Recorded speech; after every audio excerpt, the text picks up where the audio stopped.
Hello, everybody, and welcome to episode 97 of the NFL edition. I am one of your hosts, Alex Loosemore. Johnny will be joining me shortly, as will a few other guests that we have tonight. Obviously, this is a draft recap show for the most part. We've got that to talk about, winners and losers from the draft. We'll talk expectations for the Bucs, Lions, and the teams of the other people joining the show tonight. We will talk about Rodgers showing up in New York for OTAs or minicamp or whatever the hell's going on there. Now we'll talk Lamar Jackson's contract. And we're going to look ahead to next year's draft because apparently it's not too soon. And we're going to talk the top guy in next year's draft in Caleb Williams. Most people would have him locked in as the number one pick already. I'm one of those people. Obviously, the next season can change that, but as of now, he's locked in as the number one guy for me. Yeah, we'll get right into it here. If you like what we're doing, like, share, follow on the pages you're watching on, subscribe if you're on YouTube. And yeah, let's have some fun with this. All right, Johnny, whenever you're ready, bring yourself in. Just got one thing to say about that. Remember last year, Spencer Rattler was locked in as the number one pick for this year. So everything's there's a difference there. There is an absolute difference there. Caleb Williams has been the same kind of the prospect that I get it. Trevor Lawrence, Andrew Luck, those guys. So, well, no, I'm not even talking that. I'm just talking that this is a guy that on the level of Lawrence, Luck, those guys from the moment they came into college, when it was time for them to go to the draft, they were number one. I don't need all the excuses. I was just letting you know that everything's always good in this shit, man. Absolutely. To me, it's here, man. Look at here. We got some guests. All right, so we'll start with our other host here. I didn't think he was coming in tonight, to be honest. He was going to watch Guardians of the Galaxy. Let's bring in Mr. Alex Schomber. How's it going, Alec? The non-football guy. I watched it at 3.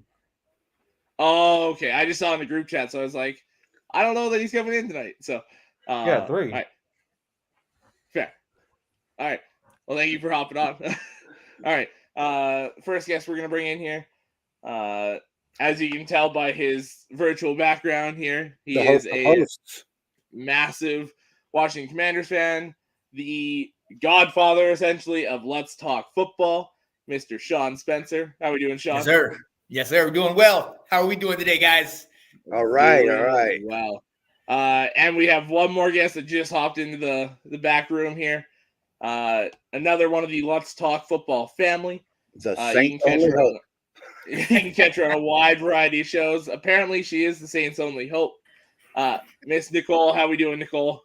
Amazing. All right. So yeah, just because we've got a guest that's supposed to be coming in for an interview of sorts, we're gonna talk about guest host. He's gonna be a guest host, not an interview. Oh, he's guest hosting tonight. Okay. Well, we're gonna cover the topic I said at the end there. Mr. Caleb Williams, the lead guy so far for next year's draft, Heisman front runner, everything of the sorts so far. Reigning Heisman Trophy winner. So as you can see there, I'll pull the banner down. They've got the teams most likely to draft Caleb Williams next year. Starting with the Cardinals, the Buccaneers, the Commanders, the Falcons, and the Bears, with the dark horses being the Dolphins, the Packers, and the Patriots. All right. So it doesn't have to be a team listed on there. It could be any team in the league. Who do you guys think is most likely to get Caleb Williams? Essentially, who do we have being the worst team in football? Well, let me look at this real quick. We just not say Washington? Why is Washington in this? Okay, I don't get that, honestly. And I'm not just sucking up. I think any of those teams will have to make a move up. Was that Alex? I said look at your quarterback. Okay, but here's the thing. From here, baby. Let's go. Here's the thing, Alec. They just about made the playoffs this past year with Carson Wentz, Taylor Heineke, and Sam Howell starting games. If you get one guy solidified into that starting role, Heineke's they moved on from him.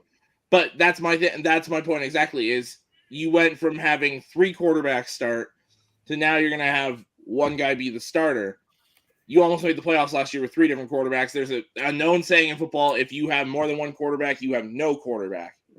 So if you can solidify that guy, get chemistry with the receivers, and that was a team that just about made the playoffs, you're not going to be near that number 1 pick this year. They're just not. We would have made it had we not played. Oh, I see how you're playing. Yeah. I see. Yeah. To be fair, I don't think any of the teams of the people on the show right now are in contention for Caleb Williams or Drake May, because that's top 2 picks, and I don't think any of these teams are in contention for him. Green Even Bay, if- maybe. It says he's a fan of Green like Bay. Lions, Commanders, Bucks, Saints. Those guys are not in play for him. Yeah. He's an avid fan. And Georgia I don't Bulldogs. think anybody on that list is in play for them unless they move up.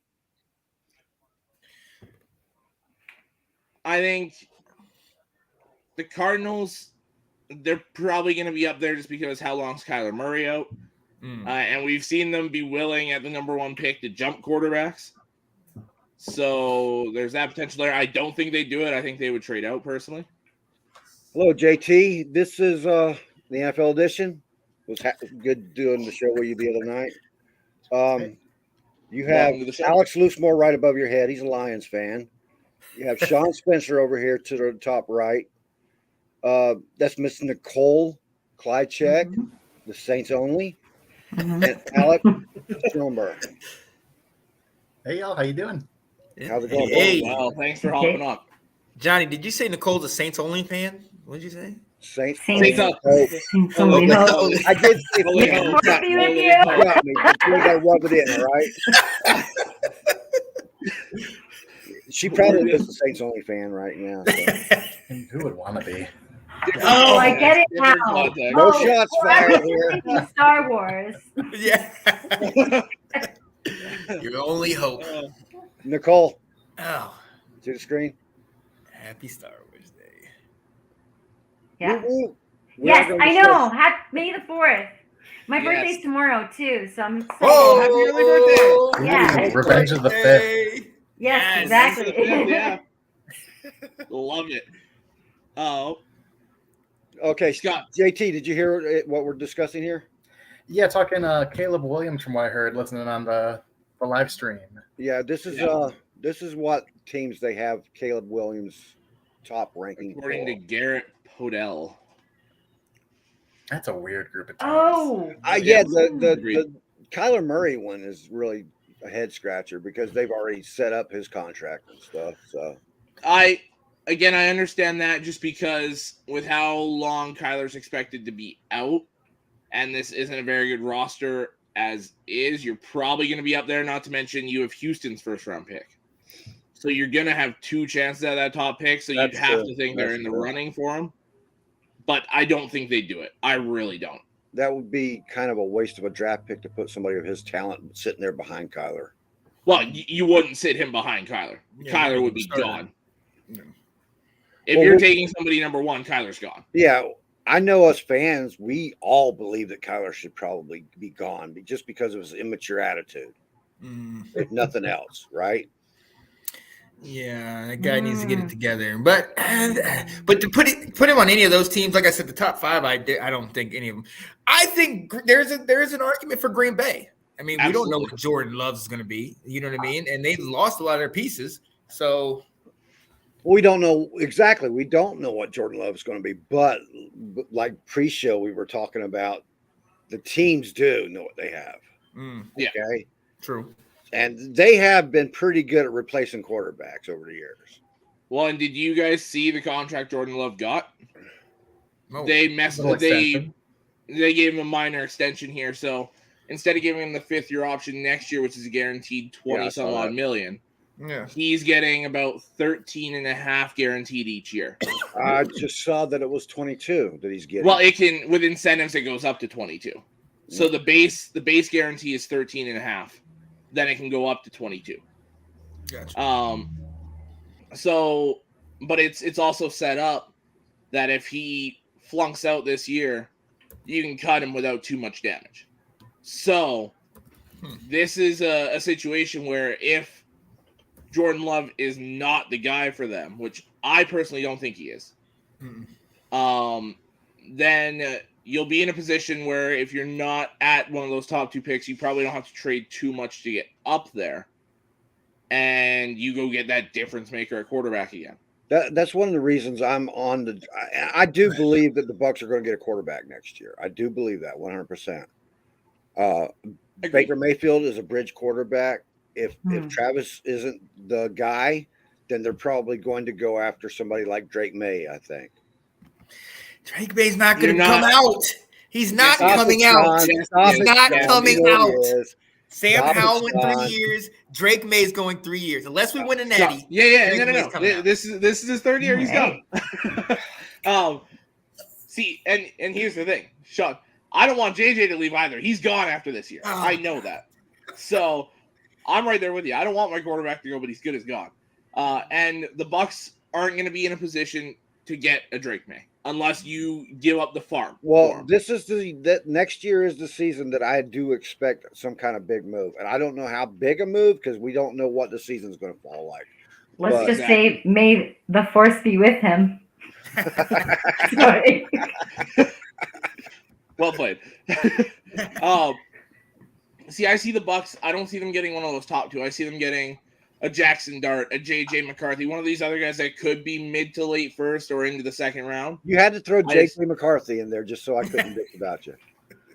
Well, JJ's not coming out next year anyway. I mean, all his receivers transferred out of Michigan, and his only tight end just went to the draft. He's got no one to. We just signed like the number 2 quarterback for 2024. He's gone. We just got another 5-star coming in. I think he's gonna go. That's what good teams do. They stack 5 stars. And Michigan wants to be a good team. Yeah, better than. I mean, 2 years Michigan has been a good team. I'm gonna say the last couple of years, the only team better than Michigan has been Georgia. So they're getting there. They remind me of old Georgia under Mark Richt? You know, when they're always good but never good enough. They had Stafford and Noshawn Moreno and all those guys and couldn't win it all. Yeah. Yep, they're always flirting with it. They always had the talent, but never came together. I think Sean fired the cannon across your bow there, bud. I'm just mad that y'all keep coming after my dad going quarterback. All right, because Sean, he's really. I love Drake May. I'd love for him to stay in North Carolina. He's gone, dude. Look, realistically, historically, the Bucs have never made that game-changing trade in the draft or anywhere to get up like that. They'll move a couple of spots up, a couple of spots back. That's their MO. But I think if there's a year to do it, next year would be the year to do it.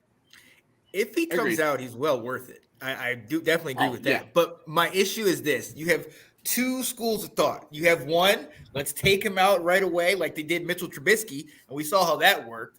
And then you have the other where it's Sam Howell for 3 years, but he stayed 1 extra year, and that it took down his draft stock. You're so lucky that Nicholas isn't listening to this right now. I know that. I'm ready for it. Daggone Bears fan. Yeah, so there's a difference in all these scenarios here that you just listed because, in my opinion, I also love Sam Howell in North Carolina. Drake May is by far the best out of all of them. There's a team that we left off that has been left off this list that's suspicious to me, and this would impact Miss Saints only down here. Mm-hmm. What about the Saints? Wouldn't they be in the running for that? I don't think so. They just signed Derek Carr for 4 years, all that money. Mm-hmm. That depends whether he's going to be a bridge quarterback or not. See. Well, 1, you don't give that kind of money to a bridge quarterback, and 2, how many years does he sign for? 4, I believe. Oh, 4? What's wrong with the Saints, Nicole? Come on. We're just, we got to get our shit together, or I think performance. We haven't even seen him. How it's going to work and stuff. If he I think we're the type of team of just I think now is the time of you're either in or out. It's going to be a snap decision if it works. We're not going to. I don't think we're going to be sitting on it for a while. Hopefully, no. I don't know. We've always been sitting on things, But 2024 is our year. Hey. I believe it. I love it. What about Atlanta? That roster is still too good. I was just gonna say, I think the most realistic team out of the top 5 is Atlanta by a wide margin. Yeah. And then I'm also looking at Miami. Miami's probably going to be a playoff team this year, though. They'll be see, here's the thing, though. If Tua goes down again, whether they're a playoff team or not, that's a situation where you'll move on from Tua, and they've shown they'll trade picks to get the guys they want. Who's their backup? I can see them. Mike White. Teddy? Mike White. No. Teddy still hasn't signed anywhere. Ramon Salazar. Thank you. First time watcher.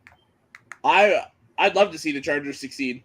I don't think they got the right coach for it. I don't either. I love that team. I love what they've done, and that coach is just. This has got to be his last season. If he doesn't do something this season, then he's got to be gone.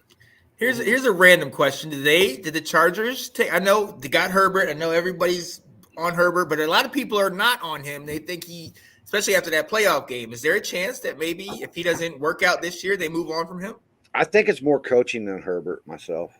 Yeah, I agree. I just think I've had this argument with people where I'm like, Herbert is the guy. He just hasn't been able. The team has been hurt, the coaching, this and that. But people seem to believe that, or maybe they're a minority, but they think that he's going to be gone or it's on him. And they try to say, that playoff game. No, the coaching, they didn't come out of the half. He's got Matt Stafford syndrome. Yeah. With Detroit. Good guy. Terrible franchise, terrible coaching, great quarterback. But those Chargers, don't they often get gutted right after they win the Super Bowl? Is that kind of what happened to them? Well, they got gutted after they win the playoff. They never won the Super Bowl. Oh. But they've had times where they've been like 14-2 and just can't. They've had teams that should have definitely won a Super Bowl. Oh, yeah. But so, Nicole, there. Let me put it to you this way. I believe it was 2010. They had the number 1 offense, the number 1 defense, and still found a way to miss the playoffs. Yep. That's the kind of franchise we're talking about with the Chargers here. Scott Thaller, that must be on your end, buddy. Refresh your thing. Yeah. Max Headroom thing? No. Sean's sounding all right tonight. Everybody's sounding great tonight, actually. Yeah.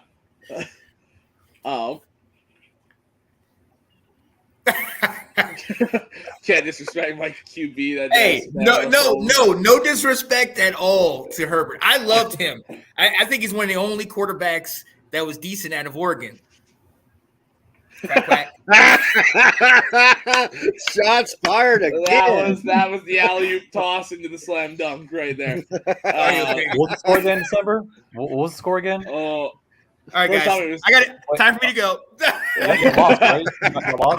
Y'all lost because y'all couldn't get it together. The draft is over. It's a new year. I want my rematch. Because y'all can't coach right. Sorry ass team.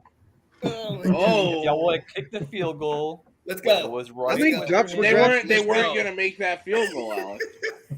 Either way. There's a reason you don't go for that field goal. It's because the coach knows the kicker doesn't have that range.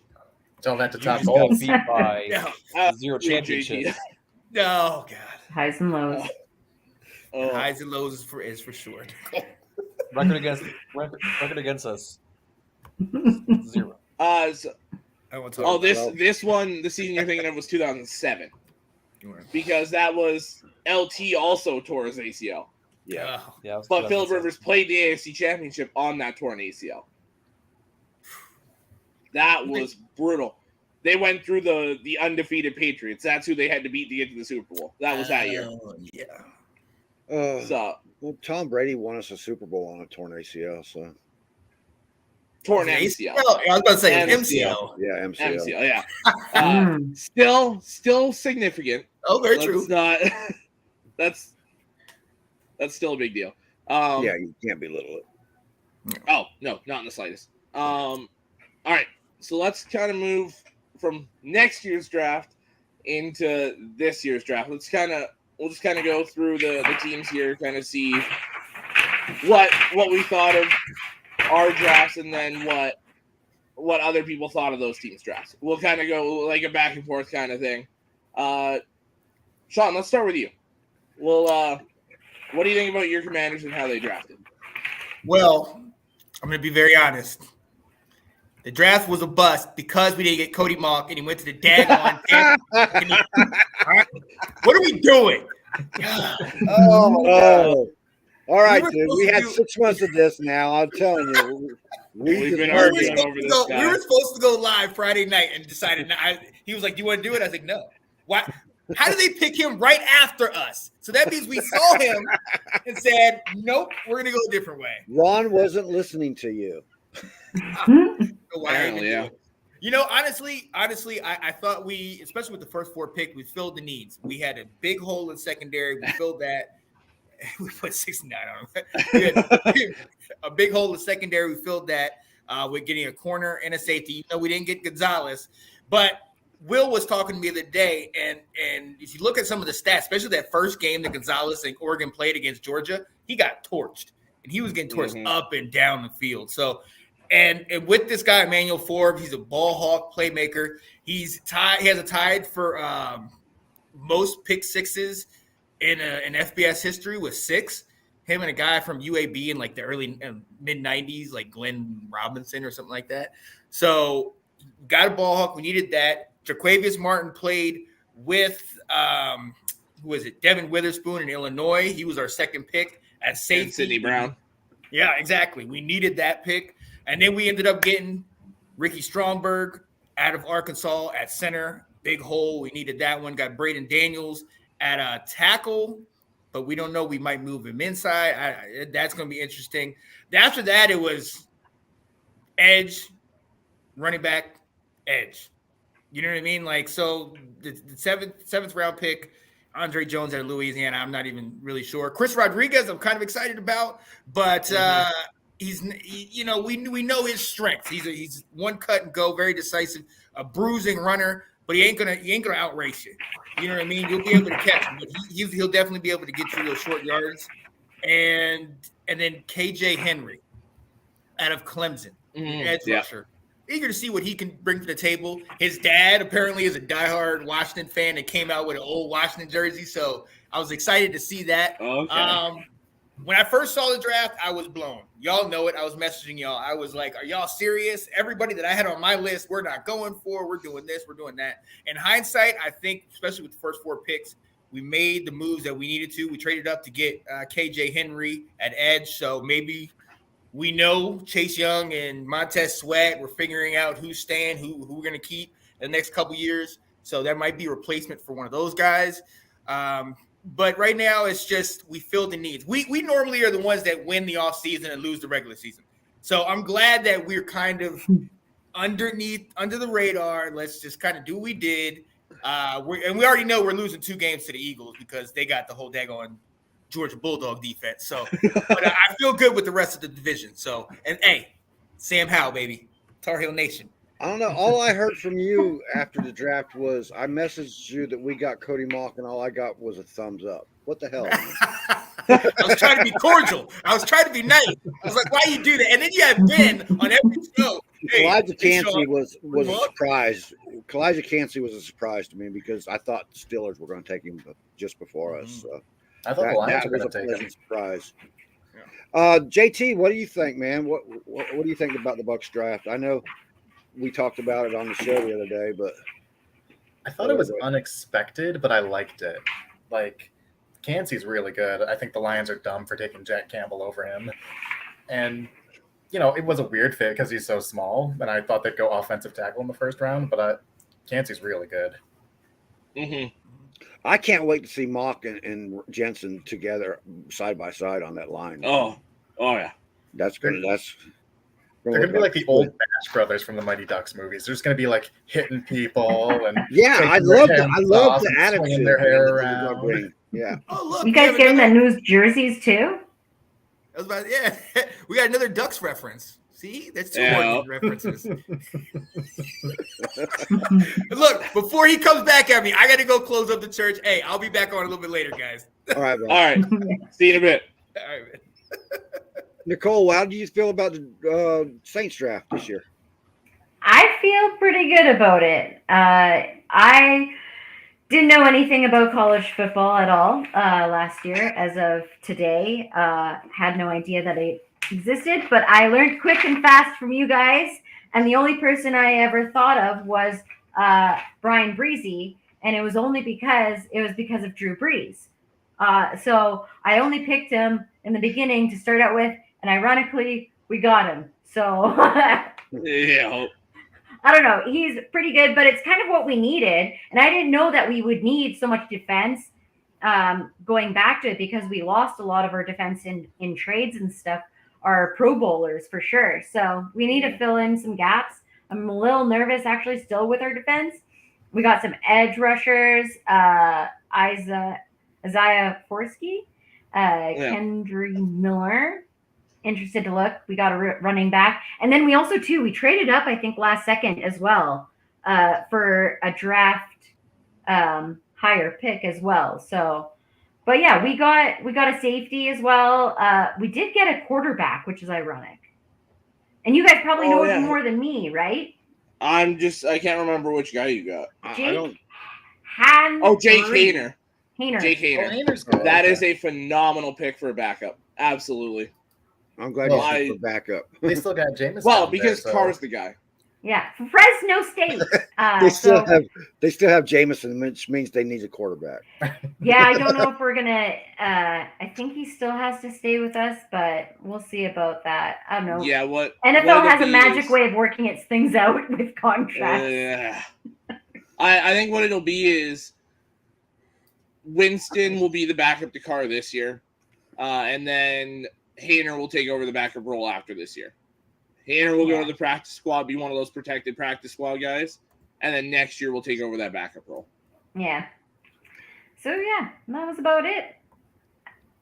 JT, we did pick up a linebacker. So. We did pick up a linebacker. So how much chance do you think there is of Devin White getting traded this season? Ooh. No, I don't think so. I really like Dennis. I did a lot of homework on him around the Senior Bowl because, the Bucs needed a depth linebacker because KJ Britt's just an old school box thumper who can't move. But I like Dennis. I think he could be a long-term Levante David replacement. Not that I think he'll ever be Levante David, but, he can only play for so long and someone's got to fill that spot. Yeah. That's like trying to replace Ray Lewis with Queen, Yeah. It's never going to happen. Right. Yeah. Yeah. Thomas is going to definitely get hurt, and we don't even know if Kamara is going to come back because he still has that court date thing. So yeah, I think he's going to be under suspension if he does come back. Mm-hmm. They're not going to be this bad. They're not. I think the majority of the NFC South is going to be between 6 and 8 wins. I don't really see anybody getting too far ahead of that. I think the winner will have 9 wins, go 9 and 8. Yeah, but Carolina, what did they got? They got Mr. Sir, Sir, what's his name? Bryce. Yes, Pierce. Yeah. So that's another question. Corey Brown just mentioned that. So JT, how long do you think JTS has left with the Bucs? We'll see how this year goes. I mean, he'll at least get his 4 years, and I think he'll make a jump this year. I really do think he'll get 7, 8 sacks, and I think they'll eventually. Has he done any bulking up? Because, and hopefully he's gotten with Barrett and learned some moves besides his little speed rush, because that's getting old. He's always getting pushed up the field, and I'm so tired of watching that side of the field when he's playing. He needs that Dwight Freeney-esque spin move inside, or he needs to take a page out of Aiden Hutchinson's book and just kind of threaten and then cross and back across. I was just gonna say that. I was just getting ready to say that. The Bucs picked him up because of his body type, is a lot like JPP's was, and they thought they were just going to fill JPP's position with another JPP. It's not even close. Oh yeah, no, it's JPP and pass rush. Yeah, JPP had it all. I mean, you don't throw the ball toward him for sure because he's going to get it even with 3 fingers. Yeah. Yeah, Corey, schedule comes out next week. Next Thursday, actually, is the scheduled release date. Yeah, we'll do a schedule release show the next Thursday. Yeah, that'll be next Thursday show, basically the entire. Whoa, Corey, stop this. If you know what Shaq Barrett does on the field, you would not be saying that. He's not just a pass rusher, dude.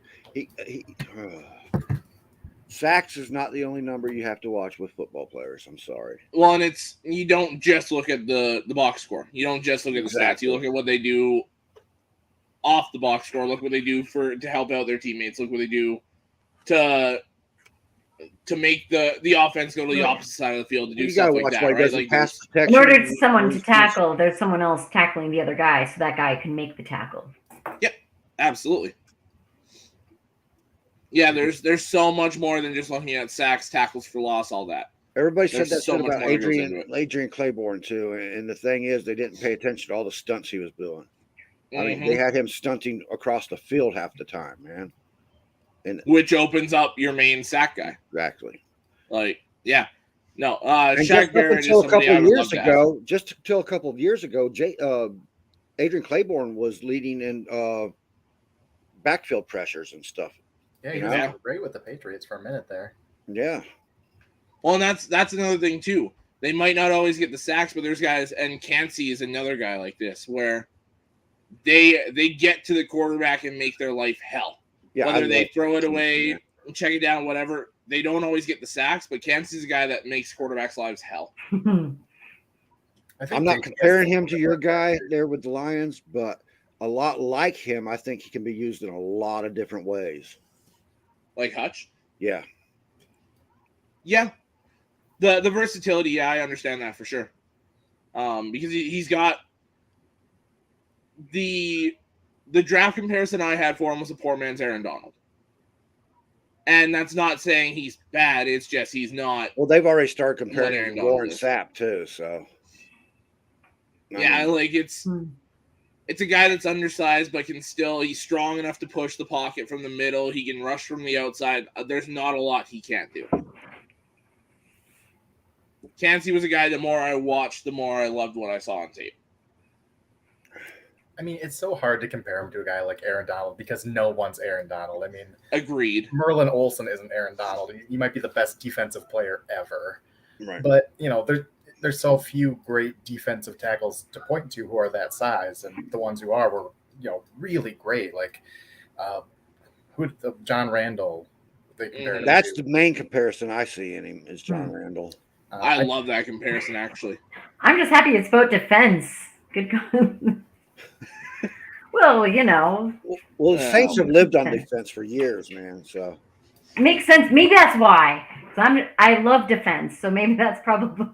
Wait, yeah. I love honest defense. I don't love the bounty gate defense that took the out of the game. Yeah. That was before my time. That was before my sainthood of indoctrination. You get a buy. That was before I was knighted Sir Nicole Only Hope. So forgive me. Yeah, no, you definitely get a pass on that. Yeah, the Saints defense, they played post bounty gate that was still solid, and they were playing within the rules. I think Brian Brzee brings a whole dimension back into that because you lost your top two defensive tackles from this past year. You lost your second edge rusher. Like there was a lot lost there. And Brian Brzee has that versatility, kind of like we were saying with Cansey. He could rush from the outside, probably better suited from the inside. But I love what he brings to the table, and you put him on the same side as, say, Cam Jordan, rushing from the inside.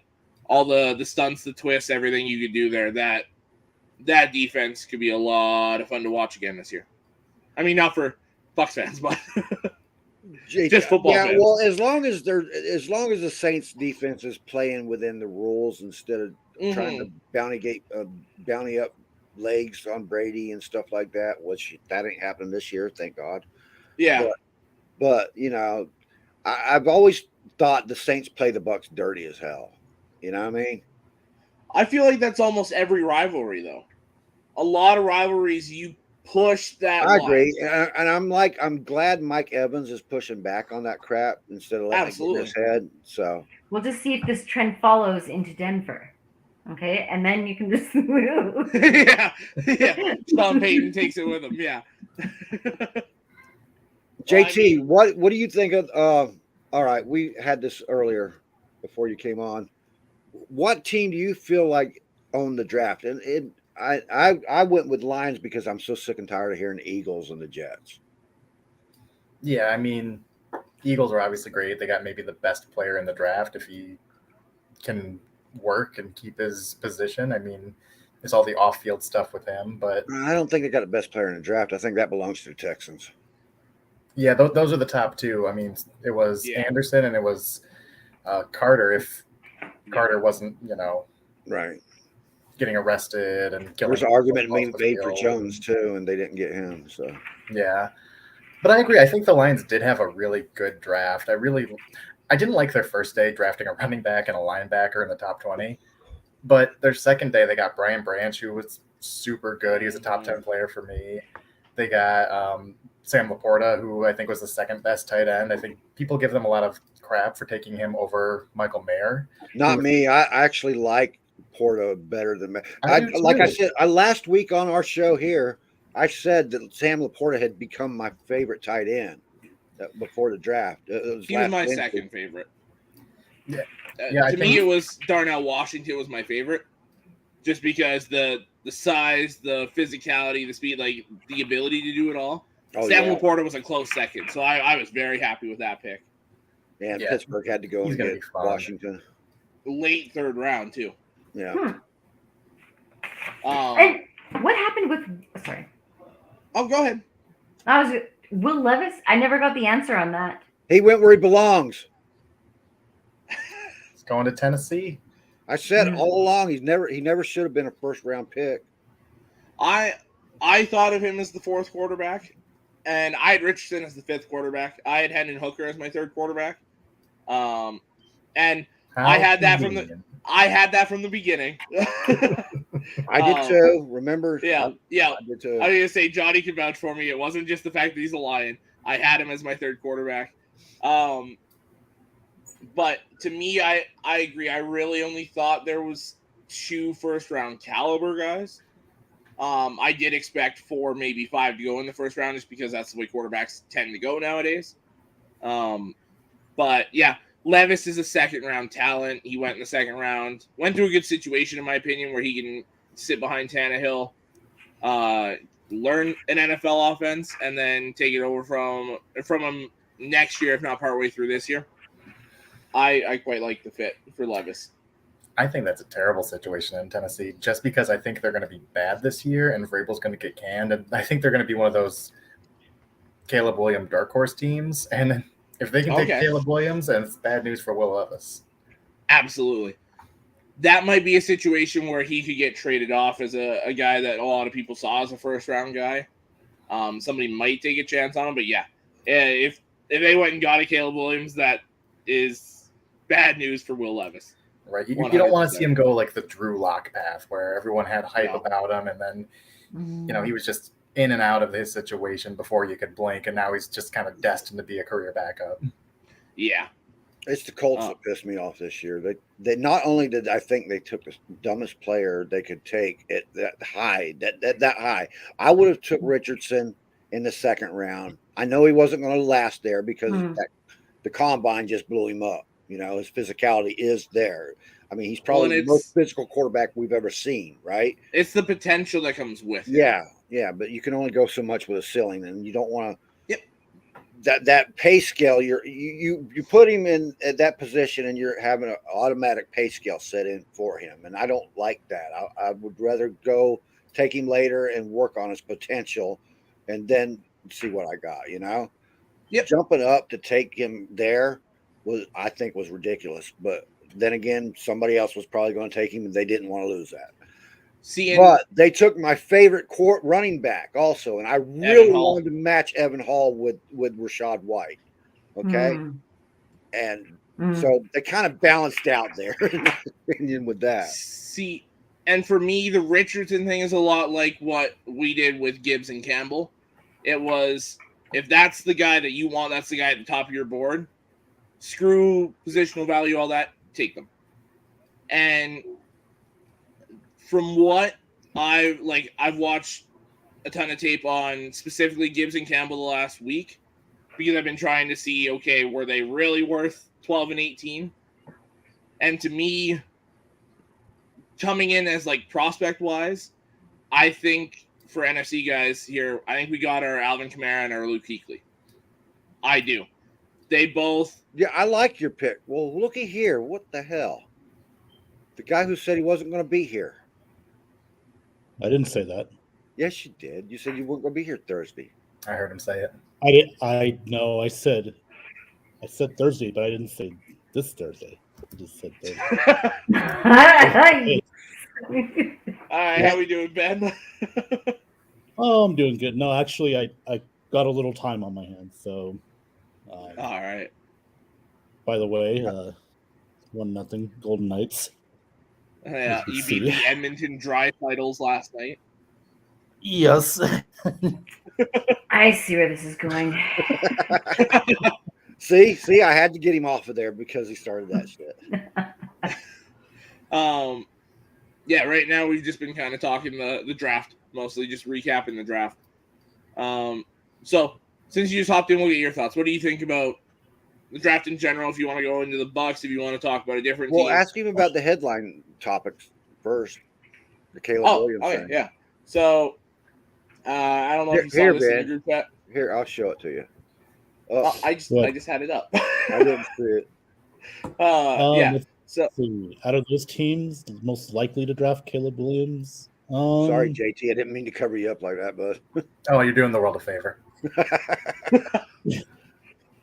I would say. It wasn't Nicole. There we go. I would Alex say doesn't even have himself showing. So this might be a wild card here, but I might actually go the Patriots. That's the one that hasn't been said. I love that. Yep. Yeah, we had Dolphins, Packers, and Falcons. Were the three teams that really got brought up. I don't think it's not going to be the Bucks. It's not going to be the Bears. It's not going to be the Commanders or the Cardinals. No. Maybe the Falcons, but I don't think they're going to be that bad. Green Bay, no. Miami, no. So it might be either the Patriots or the Falcons, but I'm leaning toward New England here. What about Washington? No, because they'll be one of those teams where they're not good enough. They're not bad enough to be the worst, but not good enough to be. That's the whole list. Like the Stafford Lions, essentially. The Stafford Lions. Yeah. Not bad enough to be a top pick, but not good enough to be a playoff team. Yeah. Right. I think whoever goes after him is probably going to have to reach and do some trades in the draft anyway. So, I feel like there's a really obvious bad team that's not on that list, or which would be like the perfect fit. The Texans? No. The Rams. Oh, yeah, the Rams. The Rams are also. If you look in the Cup. They can trade up, right? Scott had Caleb to the Rams. And they said trade right. Stafford for a first round and get Caleb Williams for the 3-14 Rams. Stafford's arm is falling off. No one's giving a first round for him. So we're already giving up on Stetson Bennett, huh, Mr. Taylor? Huh? We're already giving up on Stetson Bennett already. I mean, if you can get Caleb Williams, you give up on Stetson Bennett. I like Stetson, but if you can get Caleb Williams. If you get Josh Johnson, you give up on Stetson Bennett. Sorry. I don't know about that one. We don't. Anthony's not here, so you can get away with that right now. Don't do that, Ben Cornett. You don't do that. Well, you're just stepping on everybody's toes here lately, ain't you? Sean, Anthony, Nicholas. Yeah. Well, he knew I was coming on, so he stepped out. He was like, "Oh man, I'm getting away from." Oh, he'll be back. He'll be back. He'll be back. Yeah, that's what he says. But now that he sees you on, yeah, he heard earlier you weren't coming on, so then he hopped on. Yeah. Yeah, there you go. Exactly. Surprise. All right. Yeah. So last week's draft, just kind of wherever you want to take it. If you want to talk Bucks, if you want to talk generally, like what were your thoughts on last week's draft? Well, we'll put it all in a blender here. as far as the whole draft, I mean, I think the teams who won were. Do you have another cup you can sip in? Not one that's big enough. No, I mean, get rid of that cup. No, well, that's the only cup. Oh, here, let me. That's the only cup. Wait a minute, I can't even see that, man. They're the ones playing Vegas in the playoffs right now. That's why you the only cup we're going to win this year. No, so I live in the Edmonton area. I went to a game and they had the cups. Oh, gotcha. Oh, okay. I'm a Detroit Red Wings fan. That's how it should be. That's how everyone should feel. Much better. Thank you. Nicole, what are you? You live in the same town. Listen, I got a couple jerseys, and I'm not gonna make any comment on what kind of jerseys those are. Please say you're an Oilers fan. Come on. I am. I am. There you go. I am. I'm a huge 2006 Oilers fan. Oh, okay. Yeah. Good call. Good call. That was a fun. Well, anyway, I'll put it all in a blender. The draft, I thought the Texans made the best moves, taking advantage of the picks that they got from Cleveland, getting their quarterback and their best defensive player there. So it helps with DeMeco's Ryan coming in. It gives them a franchise defensive end potentially, and get a potential franchise quarterback. So those moves were really good. I thought your Lions, Alex, did great. I mean, they just knocked it out of the park, Also, I think the Seahawks did really good. JT earlier. Yeah, Seahawks did pretty good. I thought getting Jackson Smith with Jabba was a great pick. Pairing him with Devon Witherspoon. Yeah, Devon Witherspoon. I mean, that was probably the best corner. They're Philly Bulldogs. They, did it again. So as far as the Bucks go, I mean, I thought it was pretty good. I mean, we got our needs. That's what the most important thing is, the needs. We needed a defensive tackle to pair next to Villa.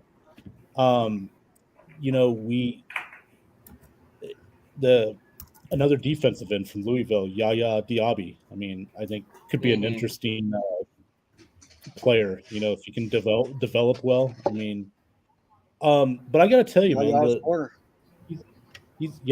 the guy I like, even though he's probably not gonna do much in the NFL, but Sabasier.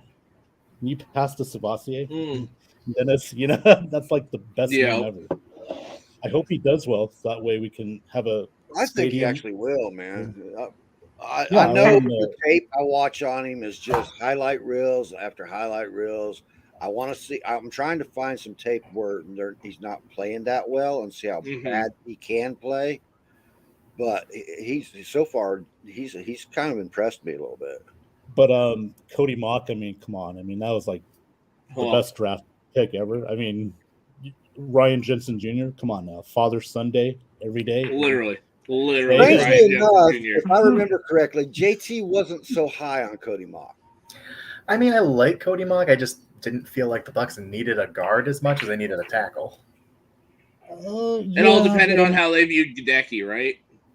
But with Mock, though, he's played several positions on the offensive line, so he's kind of versatile. But you're right. I see Cody sitting right there next to Jensen and just at the NFL level, people, man. Mock's a guard, yeah.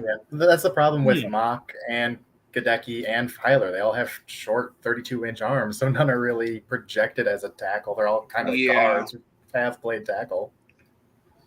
Yeah, I think we go back to tackle. Or what's the other shit?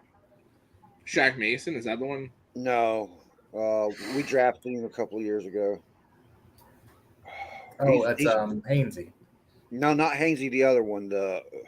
Shit. He's really versatile. He's supposed to play tackle, guard, or wherever you want to stick him. Oh, it's not Hainsey. It's. I think of Walton. No, Stinney. Walton. Right? No, not Stinney. Oh my god! I think we're out of offensive linemen here. No. Yeah, we've listed about 10 guys. Didn't Jason Light learn not to draft a receiver from Nebraska? I mean, I'm getting Kenny Bell vibes with this with that pick. I mean, I don't.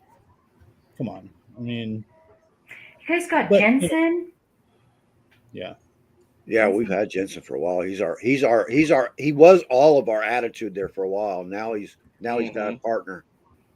Yeah. Yeah. As far as the ones that are questionable, I'm not going to say they were bad drafts because we don't know yet. But like the Cowboys, why did you pick Mozzie Smith? Why didn't you get a tight end? Nick Leverett, who I'm trying to talk about, man. Leverett. So, Leverett, yeah. So my thought process on that is the tight end they wanted was Kincaid, and then Kincaid got picked, and they're like, "What the hell do we do?" They were a very bad run defense last year, so you got the best run stuffing D tackle in the draft. That was the panic, like, oh fuck, what do we do? Okay, we were bad at stopping the run. Let's get a run stuffer. Like that, in my opinion, that's what happened there. Do you think he was a little high to be drafted that high, though? I thought he looked like I had him in the 35 to 45 range. Who? Yeah. Mozzie Smith. Wow. I saw him 35 to 45 range, so I thought it was a little high. I was shocked by the pick.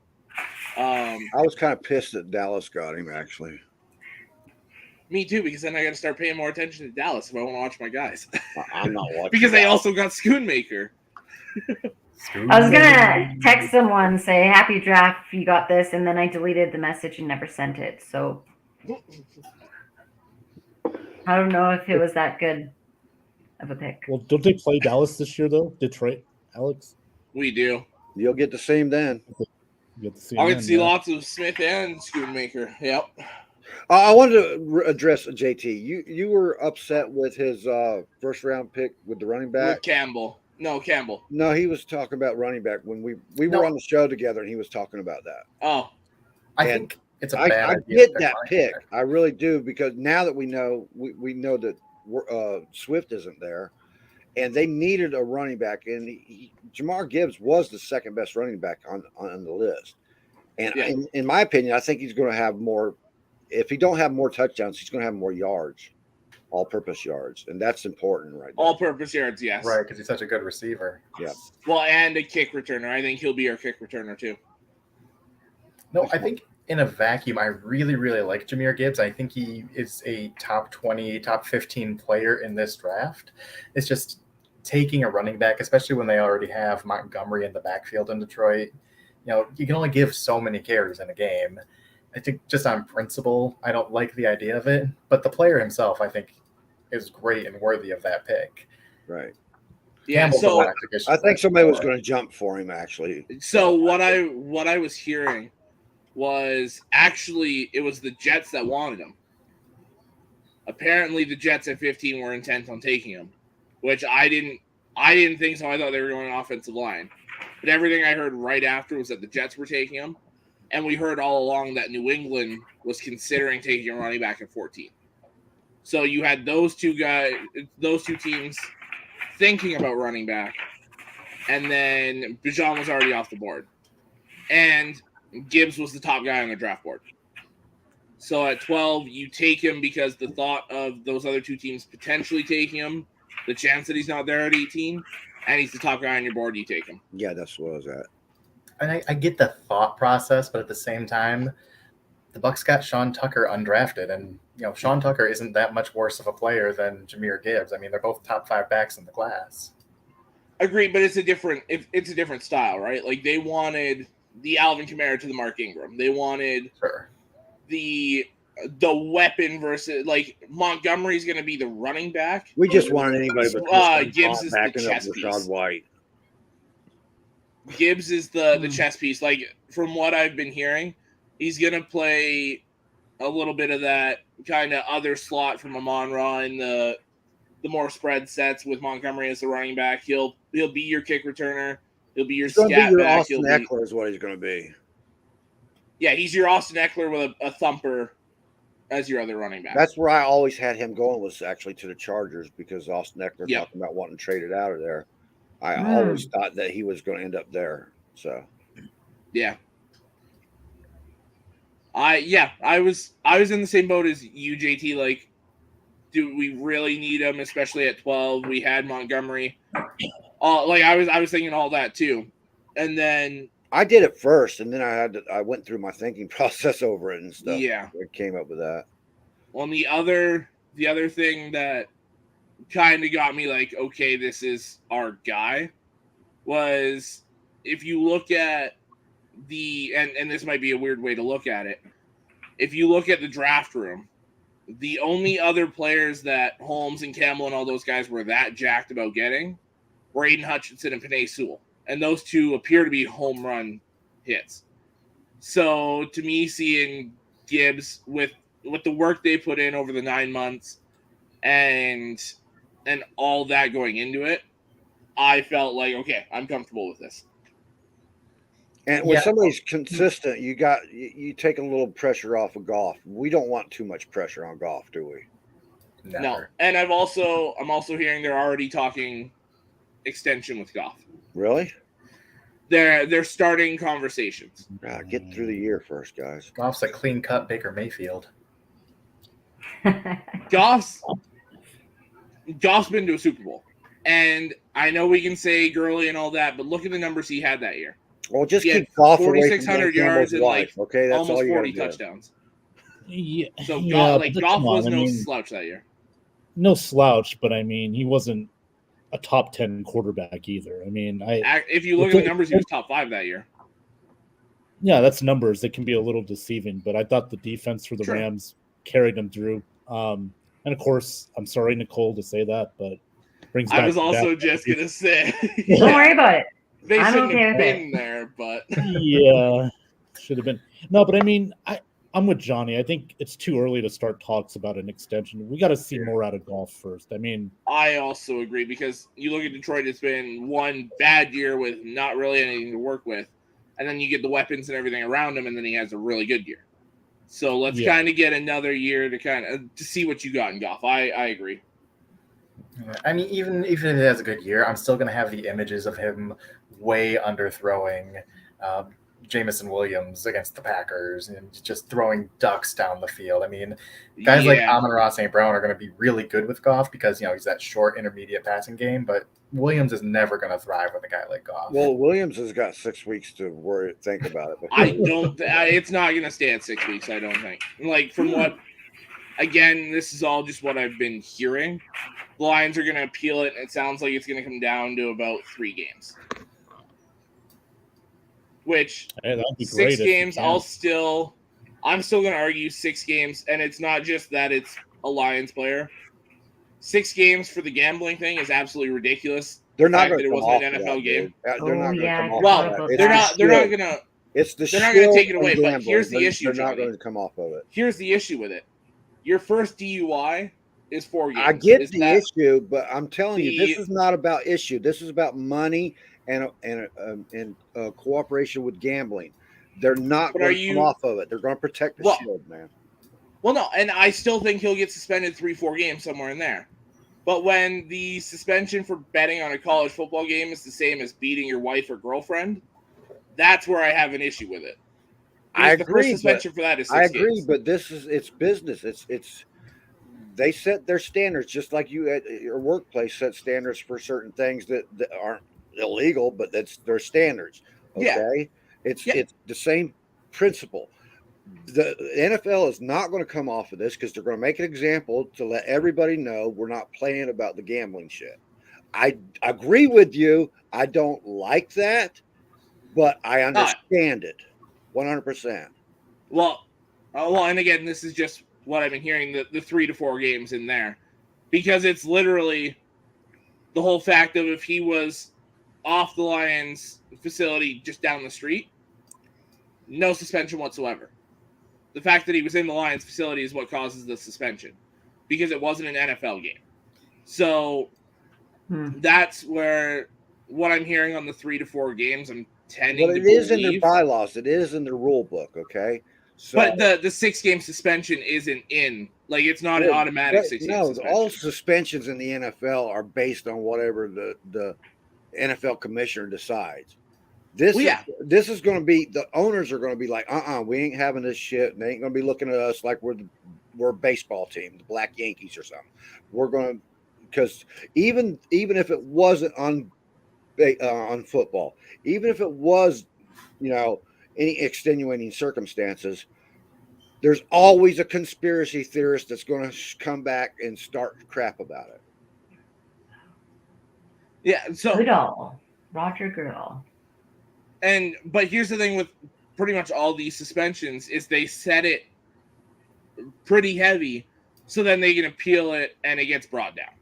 So that's why I don't think it's staying at 6 games. I understand why they set it at 6 games, because then you can appeal and bring it down to 3-4 games where it realistically should be. And I do think there should be a suspension for it, 100%. Because betting on college football games, baseball games, hockey games, basketball games, whatever, could lead to betting on NFL games. So I think there's got to be some sort of thing where it's like, okay, don't do this. But I don't believe it stays at 6 games. I really don't. I'm waiting for the first coach to get Pete Rosed. Agreed. Well, the Lions had staff members, not coaching staff, but like they were like the assistant towel boy and the financial intern. They got caught for the same thing, and they all got released. Yeah. Yeah, like way down the staff list, yeah. You cannot trust those towel boys. Like I'm telling you this. Ask Brady, for several years. Yeah. Alex, just real quick, I want to piggyback off that. I think, especially now with the betting companies that are involved with the NFL, they're going to also take that more serious because they don't want their players to engage because they're part of the job. They can't be part of the crowd. And that's probably another reason why they're setting up at 6. Yeah, but I agree. It'll be probably brought down to like 3 or 4 at the most. So. Yeah, and that's my whole point is I understand the 6. I think if it's brought down the owner's stance on it right now, and right now the owners have just made all these deals and stuff to get gambling in there and have battled for a while to do so. And but then is it not still is illegal in certain states? I don't know which. I can't remember which states it's legal in Michigan. I know that. Yeah, it is. I know it's illegal in Florida, right? I believe so. Yeah, because if it were illegal, I'd be writing a lot more gambling articles for Bucks Report. Fair. And then, but Johnny, with it being so many sponsors for gambling companies and all that, is it not a little hypocritical if it's not on NFL games? And I understand it could lead to NFL games, all that. Well, right now, it's not a little hypocritical to punish them for suspending. They're trying to toe the line right now to get federal the feds to waive their way and get gambling legalized in all the states. You know what I mean? Well, you're still not getting it in Utah. That's a given. It's in their well, thank God we constitution. We don't have a team in Utah either. So well, men can have 10 wives, but they can't gamble. Yeah, exactly. Yeah, that's how it should be. That's how it should be. Isn't it? I'm confused. But that's okay. I'm here for it. The perfect show. Corey, right now, I'd say he's borderline. He's a guy that would get in years down the road. I think he gets in still, but I don't think he's a first ballot. But he's nowhere near first ballot. Right, but I think he'll get in eventually. I mean, he's got to, right? Oh, there's such a log jam coming down the line with Eli Manning and Phillip Rivers and Matt Ryan and Cam Newton, Matthew Stafford. They're all kind of in the same bucket. I think Eli's a lock to get in because he beat Brady twice in Super Bowl. Well, and the Manning name. Eli's going to get in, whether he should or not. You can leave that up for debate.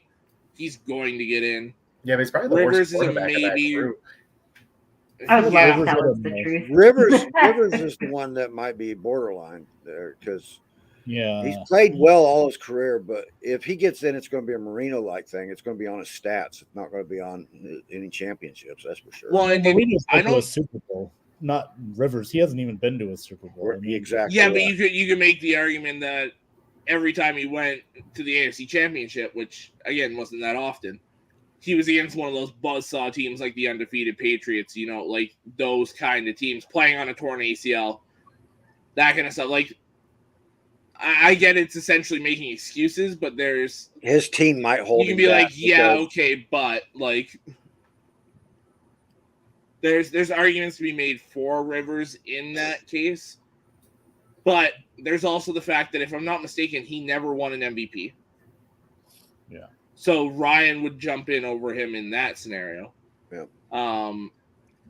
Pro Bowls, I mean, he's competing against Manning, Brady, Roethlisberger. Like, there's a wide variety of elite AFC quarterbacks during his time.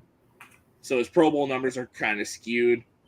So, like, if you're looking at accolades and all that, too, he might not make it just based on that. Talent-wise, he probably should.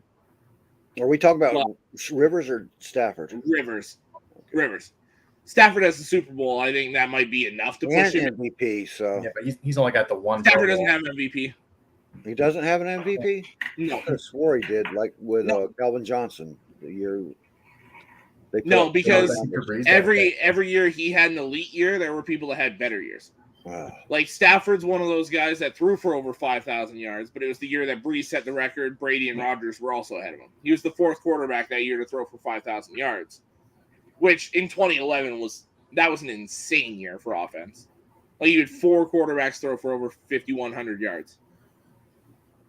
That was the year they played the Saints in the playoffs, wasn't it? Yeah, we played the Saints in the playoffs and got destroyed. And that's the other thing is Stafford never won a playoff game in Detroit. No one won a playoff game in Detroit. That's not fair. Not since Barry. So you're better off without him, Alex. I mean, the team is better without Stafford because we were actually able to lose the games we should have lost, get the higher pick, and be able to build this team. I was Stafford would have been fine with this team, though. I honestly do. That was the other Matthew, Alex, that helped you lose. The other Matthew. No, don't even get me started on him. A fucking pencil for a laminated sheet. Fucking rocket scientist, my ass. But Stafford, for the Lions to get where we are now, Stafford needed to go. Because with Stafford, we were a bad roster, but he was still good enough to get us between 7 and 9 wins most seasons. Which means we were picking in that 11 to 17 range. You're not going to get a good enough draft. We had to be able to get up to the top, to get an Aiden Hutchinson, to get a Penei Sewell, to get those kind of guys, which we weren't getting if we had Stafford. That's true. To get this roster where it is now, Stafford had to go. I got to jump off here. All right, so before you go, just take a second to promote yourself. Where can people find you? Yeah, you can find all my written work over at Bucks Report. You can catch our podcast, the Creamsicle Chronicle podcast, tomorrow night at 9:30. And you can find me at Twitter at Icewater Olson. I'm super cool, super interesting. Great follow. Oh, yeah, I love seeing your stuff on Twitter. You fit right in here, bud. I'm glad you're not offended by how loose we are. Oh, not at all. I mean, it's talking football. It's not a formal thing. Exactly. Absolutely. That's how we approach this too, man. We just try to be like a bunch of guys in a bar. Try to be like Slick. Try to be like Slick. That's the most. Yeah. Without the accent. Yeah. Without the alcohol. I mean, I had the alcohol, so. All right. Well, thanks for having me on, guys. I appreciate it. Later, bud. Yeah, you're welcome anytime, dude. Yeah. You'll need more. And I gotta on address Sunday, this, right? Alex. What's that? You'll need more alcohol on Saturday. After Saturday. Yeah. He's not keeping up with Slick, dude. I don't think there's anybody in America that's keeping up with Slick. No. Go ahead, Alex. Corey, to me, this is absolutely ridiculous because Romo was on a better team. Yeah. If you're talking the better player, Stafford is so much better than Romo. It's not close. But if you look at Romo's history, he did really well for an undrafted free agent, man. Yeah. But, I mean, look at the talent that was around him as well. I mean, how many people have done what Romo's done besides maybe Kurt Warner? Kurt Warner has done more, but name anybody else that's done more with what he was. Again, look at the talent that was around them, though. Well, yeah. How many more times did one of them get hurt? Stafford was hurt the most. Really? I mean, Stafford's hurt multiple times. He never had a good so. offensive line. I always remember Romo getting hurt all the time. I mean, towards like the end of the Stafford. Dallas run, he got hurt quite often. But like, if you look at the list of injuries, Stafford's is like this, Romo's is like this. So come back from it though. No, I'm kidding. Yeah. That's the thing about Stafford. He was like one of the ultimate warriors of football. Yeah. His first season, wasn't it his first season he was out there playing? Second game. Yeah. Second game he played with a separated shoulder at the end. Yeah, and went in and won the game. Yeah, so he separated his shoulder on like the second last play for the offense. Scored the touchdown, if I'm not mistaken. No. Got the ball down near the end zone. And then went down, and then they called the timeout so he could technically go back on the field. With that separated shoulder, he went in, threw the game-winning touchdown.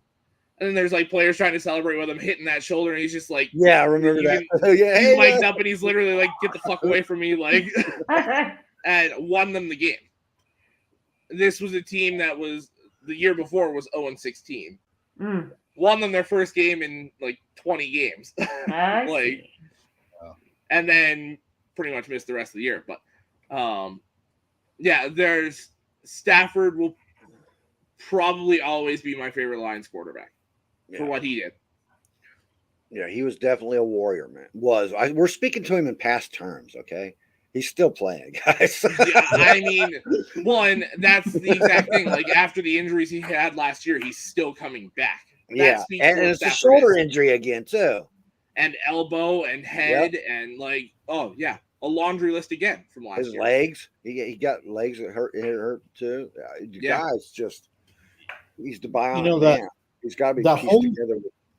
That whole Stafford family's strong. Look at his wife. I mean, didn't she have, like, brain cancer or something? Brain cancer, and they had a whole operation, all that, and now she's back to normal. Yeah. I mean, that's a we're going to end up turning Nicole into a Lions fan if we keep on.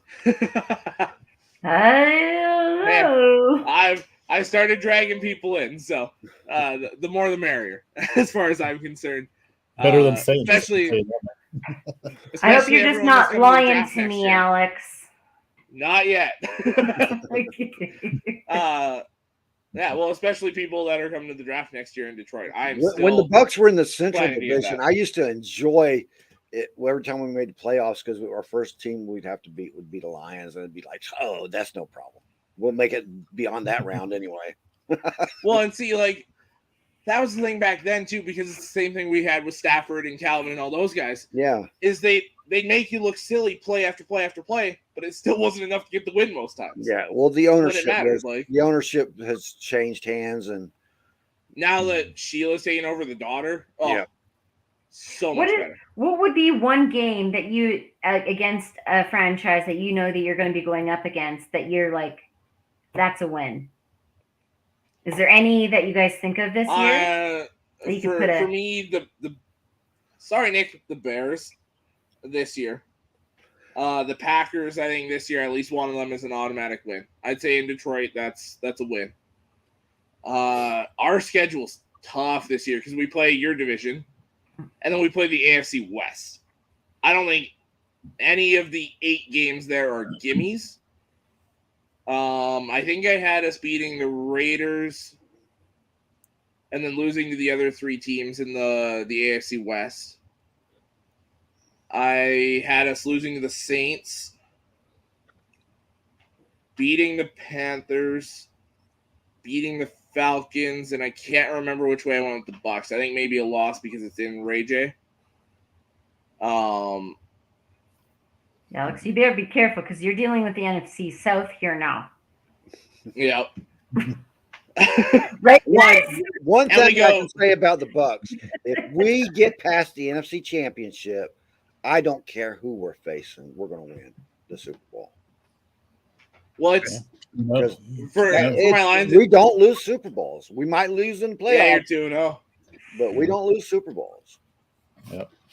It's crazy looking at, like, for example, the betting odds this year, especially after the draft. The Lions have the 3rd best odds to win the NFC right now.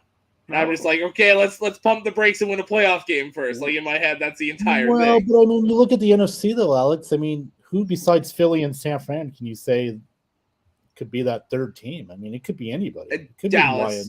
Dallas could be that third team. Come on, man. Give me a break. They can with that defense. Yeah, we've seen this before. This is an old story. We're talking about who could be. We're off the rails. It could be the Lions. It could be the Cowboys. If the NFC is so wide open this year, that third team is up for grabs. Your firepower and your coaching is far better than the Cowboys. I really do. Maybe it's my bias, See, screw Jerry Jones and his team. You shouldn't have fired Jimmy Johnson. Then you'd have been all right. Agreed. The one thing that makes me think we could take the Cowboys right now is their lack of a running game this year. Because we don't know when Tony Pollard's coming back off that leg injury. So I'm excited to see when we play the Cowboys. Again, the schedule releases next week. They didn't draft a running back either, did they? Deuce Vaughn in like the 5th or 6th round. Oh, okay. That's their – I mean, he's tiny, but he is a power back. Yeah. He's only 5'5". Mm-hmm. Was it the Titans that got the guy that has no kneecaps? The Titans got a running back. I just can't remember if that's the guy. It's the one that Ty Spears. Yeah, that's the one who has his knees. Yeah. His knees are destroyed, man. He has none. And pretty much, yeah. They even said that he's here for one contract. That's it. Pretty much, yeah. And this kid's gonna fucking ruin his life, man, for this to play football. That one bothers me. I like Ty Spears. I've seen his interviews. I watched him on the field, but to know that you're going into this season into this game, and you probably won't be walking long afterwards. Yeah. That's at least not comfortably. That is insane. I don't want him to get hurt. I don't want to see him getting hurt, but it's probably going to happen. Yeah. To me, that Deuce Vaughn pick for the Cowboys was probably my favorite moment of the draft, because I don't know if you guys saw it. His dad is a scout on the Cowboys. Yeah. They let his dad make the call to Deuce. Oh, yeah, I did see that. Yeah, I saw that. To me, that was my favorite moment of the draft. That was one where I was like, yeah, this is really freaking cool. Not to insult Ash or Janae or anything, but that was probably the only time I've watched anything the Cowboys pick. Because I was a Cowboys fan when I was younger. Before Tampa had the Bucks, I was a football fan. Started out with Houston with the Oilers because of Earl Campbell. And I gravitated toward Tom Landry and the Cowboys back then because of Roger Staubach. I was kind of pissed when they sold the team and they sold it to an Oklahoman and all that stuff. I was all up in the arms with that shit too. And when the way he fired Tom Landry really pissed me off. I mean, Tom Landry goes in his office and he's all his stuff's packed up for him. You know what I mean? That was dirty as hell. But then he hires Jimmy Johnson, Edwards. And then he hires Jimmy Johnson. I'm like, oh, the guy really wants to win. Okay. He could have had more titles, man. That's all I'm saying is he could have had more titles. When he fired Jimmy Johnson over his own ego, I was like done with the Cowboys. As long as Jerry Jones owns that team, I'll be done with the Cowboys. Fair. Yeah, I mean, look at they have 4 playoff wins in the last 30 years. I mean, yeah. It's the Jimmy Johnson curse, and it's going to stick with it. I'll still argue they shouldn't have had the one against us, but just make it 3. But I'm with then it. again, I'm on that. Again, there was still like the argument we had last year, Ben. There was still 3 minutes or so on the clock. We shanked the punt, gave them the field position to come down and win it. But if that penalty's called like it should have been, where the linebacker essentially tackles our tight end and no pass interference is called. If that pass interference is called, we can drive down and score. But we still lost. Was that Detroit? Was that Dallas or Seattle? That was Dallas. That was 2014. We were 11-5. Okay. Lost to the Packers in week 17, so we were the wild card, had to go to Dallas. And we were leading up until that point. And then we gave Dallas good field position, shanking the punt, and then they went down and scored and won the game. The I'm Seattle sorry, I got to take a shot at Nicole real quick. I got ammo. Do you got ammo? I do. Okay. I was gonna say something. Okay, I got news for you, Nicole. You're not going to win the division again this year. Okay. Shots. Who's winning the division? Honestly, I think the Panthers might have a really good shot at the division. Although I'm not happy with their quarterback choice. I think they should have gone with Stroud. Bryce Young is still a very good pick because they do have a solid offensive line. Technically, he's the only quarterback in this group of quarterbacks that I watch consistently throw in tight windows. Bryce Young? Yeah. Yeah. Mostly because you can't get a feel really for quarterbacks in college because they're always throwing to wide receivers that have 5 yards and 10 yards. They're wide open. Separation, But Bryce Young was definitely throwing in tight windows a lot.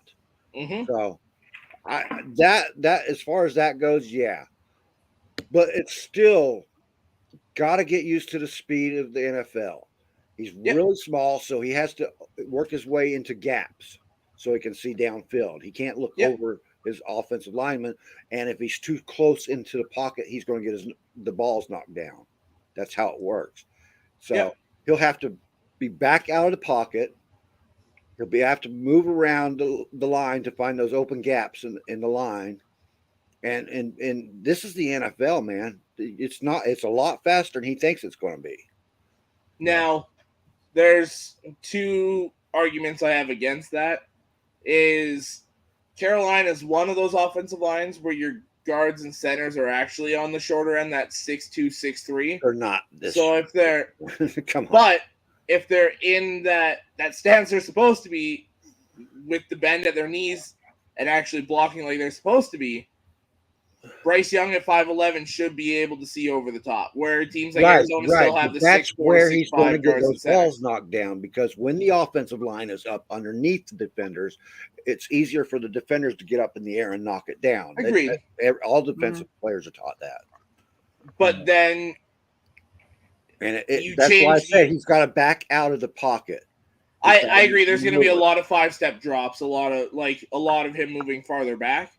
But at the same time, as the offensive coordinator, you just fix it so those over the middle throws are that higher trajectory where it's not going to get swatted down. And then my other thing for Bryce Young, why I think he might almost be the better fit in Carolina, is if you look at Bryce Young at Alabama this year, he didn't, like Anthony Richardson, didn't have much to work with. I know it's Alabama and they seem to get every 5-star, 4-star in the nation, but the receivers this year were not good at Alabama. Bryce Young had to make a ton of plays for that Alabama offense. Well, that's why he was obviously Jahmyr Gibbs helped that. Yeah. And exactly. And you look at Carolina this year, they don't exactly have the weapons to be the game changers on the outside where Bryce Young can throw the throws where you get a bit of separation. Chark, if he's healthy, can get that separation, but Thielen, those guys, they're not really getting that separation, so you need the tight window throws. Bryce Young has experience making those throws, like you said. Bryce Young is probably set up better to be more successful early in Carolina than the other guys. Yeah, and also, Alex, real quick, I think the running game is going to have to be really important the first half 100%. Of the season. Yeah. So that way, they can ease Bryce Young into this.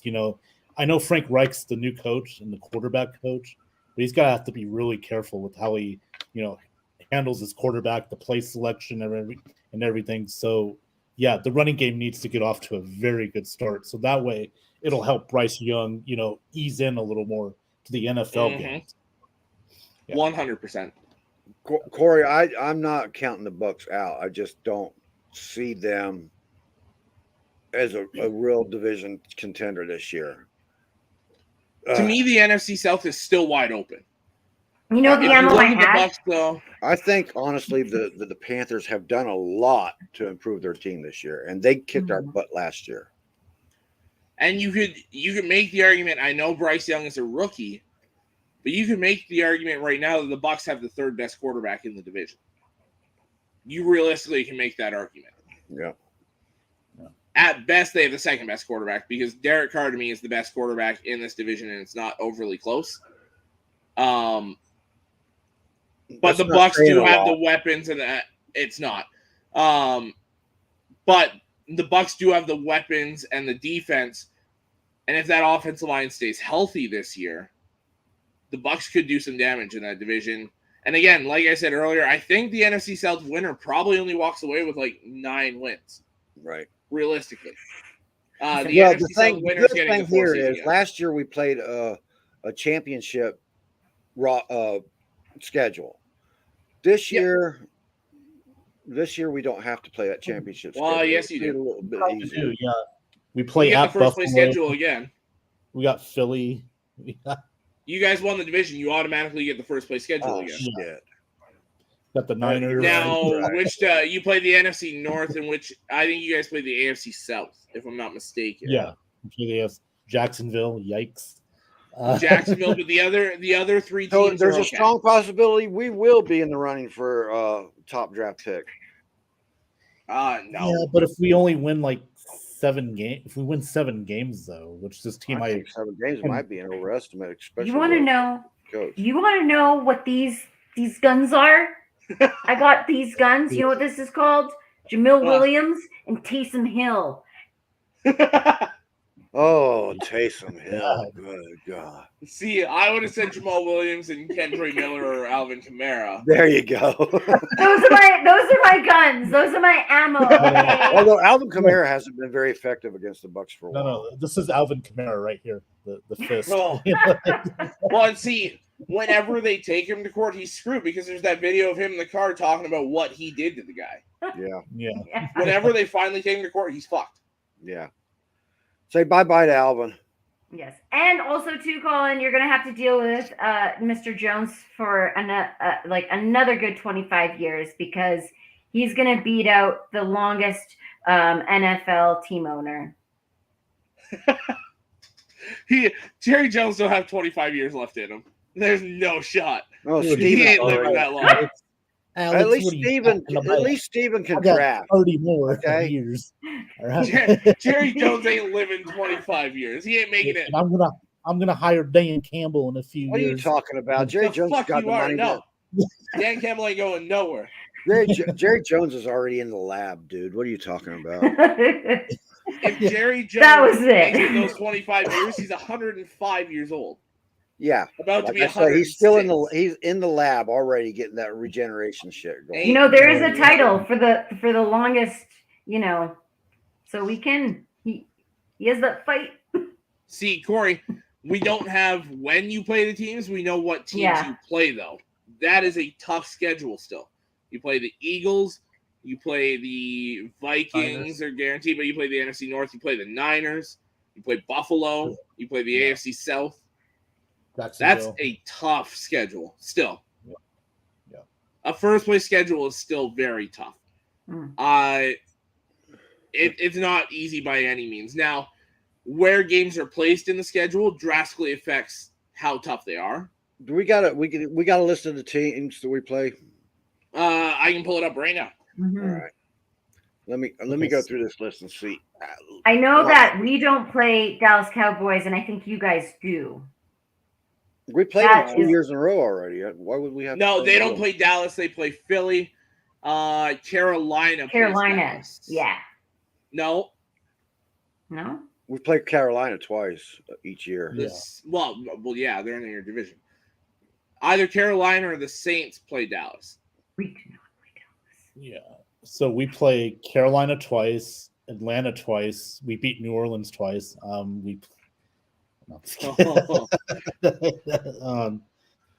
right. So your home games, obviously the 3 divisional games. So Atlanta at home, probably a win. Didn't we sweep New Orleans last year? Yeah, we did. Yeah, we did. Yeah, swept New Orleans last year. So Atlanta, I'd say a win. So you're 1-0 right now. Carolina at home, I'd say is probably a win. Yeah. I don't think you get swept by them. So I'd say 2-0. Chicago at home is a win. You think so? I do. Well, this you year, have I the still thing. think Can so. you put it up, or do you? Or is it just I don't. I have a list, a written list here. I ain't gonna remember it. Here, let me see if I can find a picture then.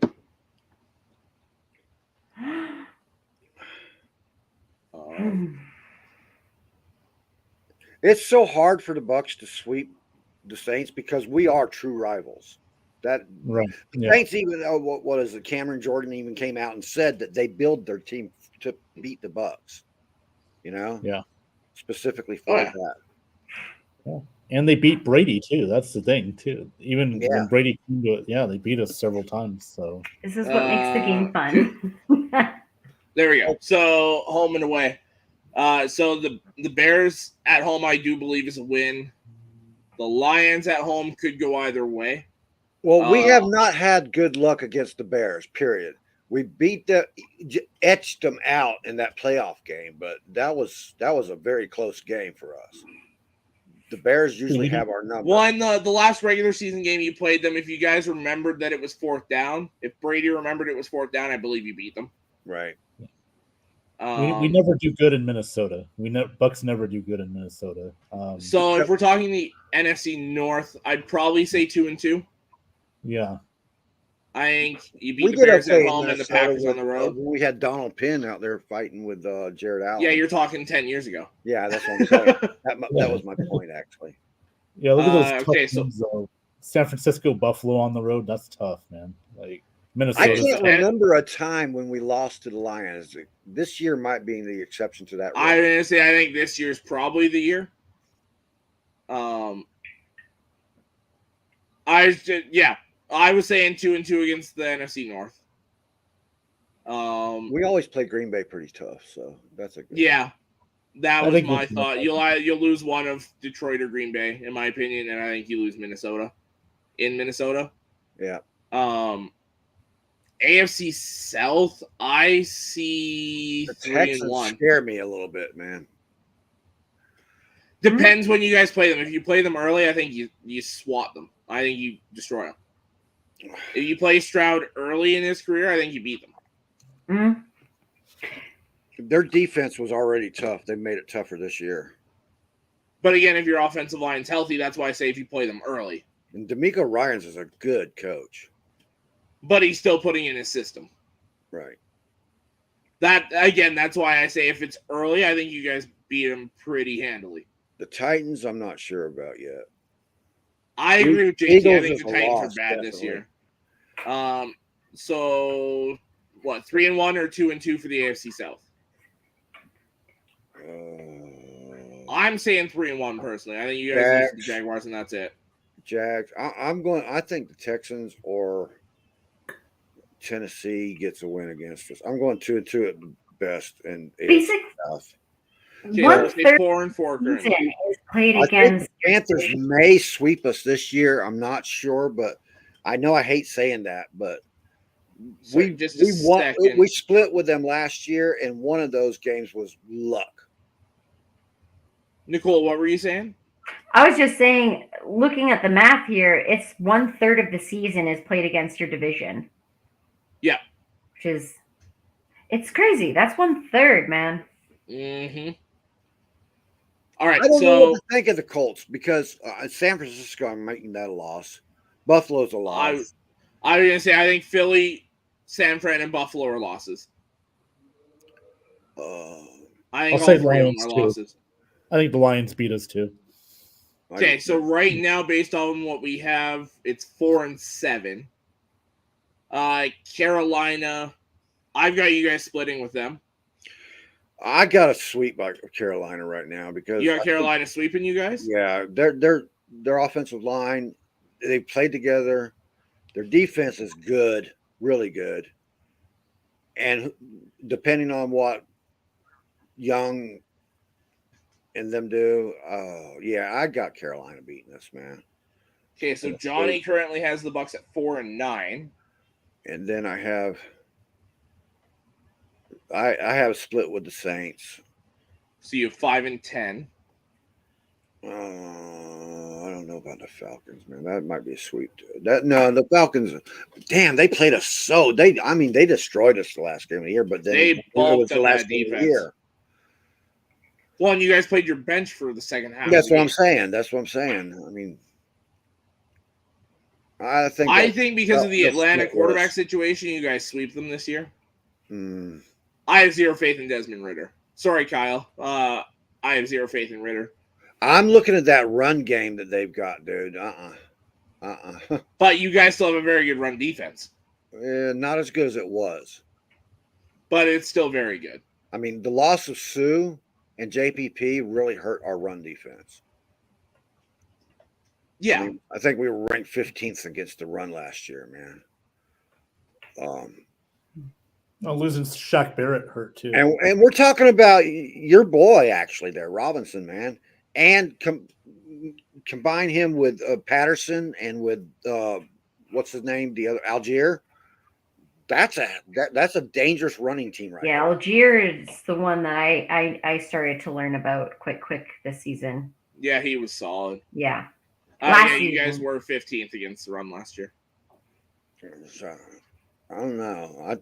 The Falcons will either sweep us or we'll split with them. Okay, so Johnny either has 6-11 or 5-12. Because the thing is, I don't think we can rely on Baker Mayfield's arm to do shit. And we haven't solidified our running back core. We got Rashad White and Keyshawn Vaughn. And Keyshawn Vaughn, you might as well is a joke. See, but here's the thing. I don't think with the arm, Baker has to carry you because of what you got outside.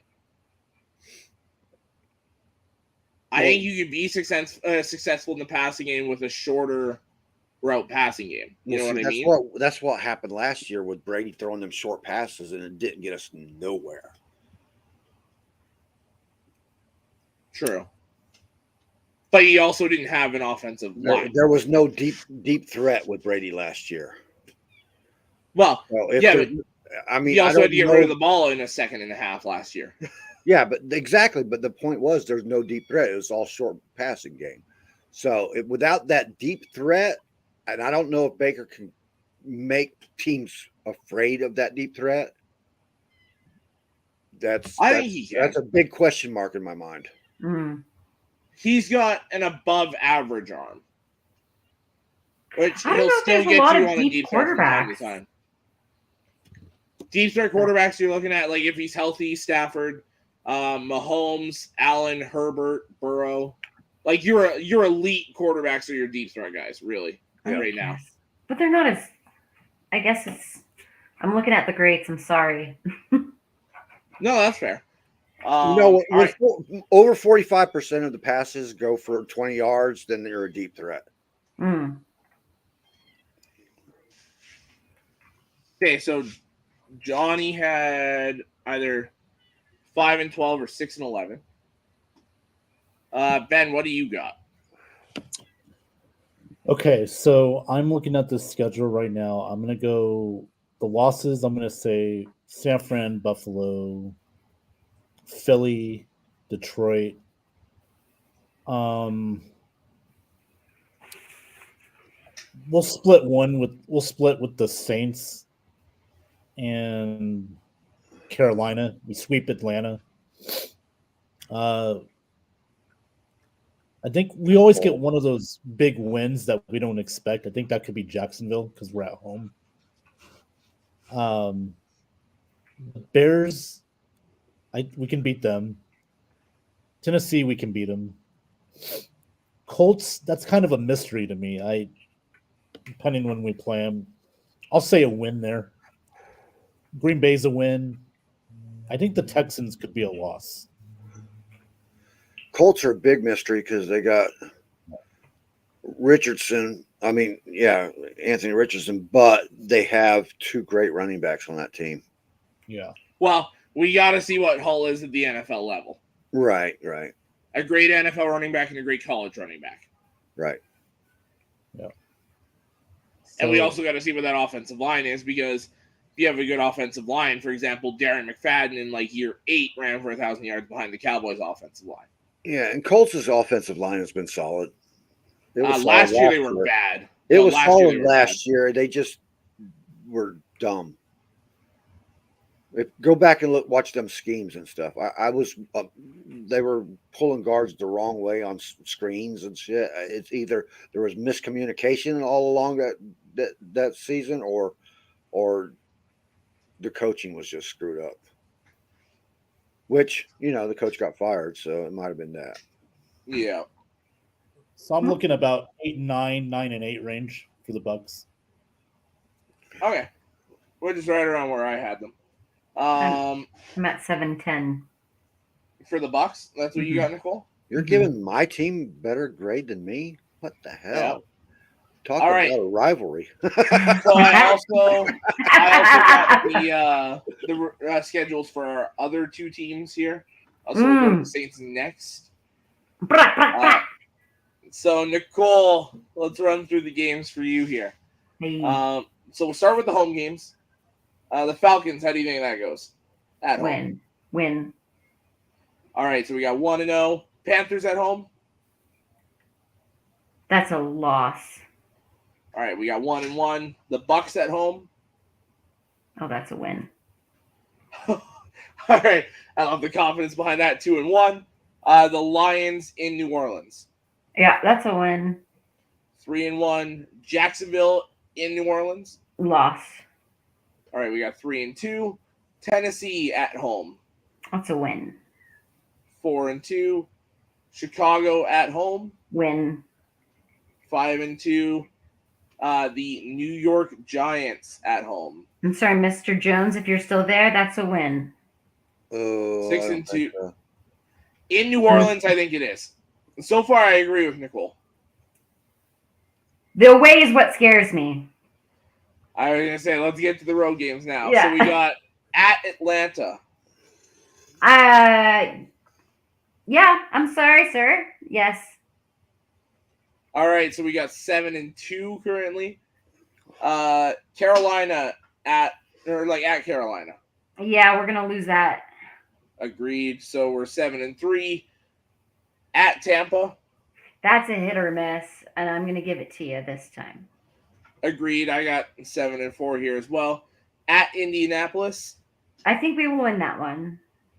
Agreed. I got 8-4 here as well. At Minnesota. We'll lose. I also think so. 8-5. At the Rams. We'll win. Agreed. So we got 9-4. I believe. Yeah. No. That doesn't add up. 9-5. Sorry. Green Bay. At the Packers. Yeah, depending on the schedule, honestly, that's so dependent that I think we'll lose. I'm just gonna be optimistic about it and lose. 9-6. I also think it depends on when you play them. At the Texans. Yep, I like them, and we'll win, and we'll ride those Texans. All right, we got 10-6, and at New England.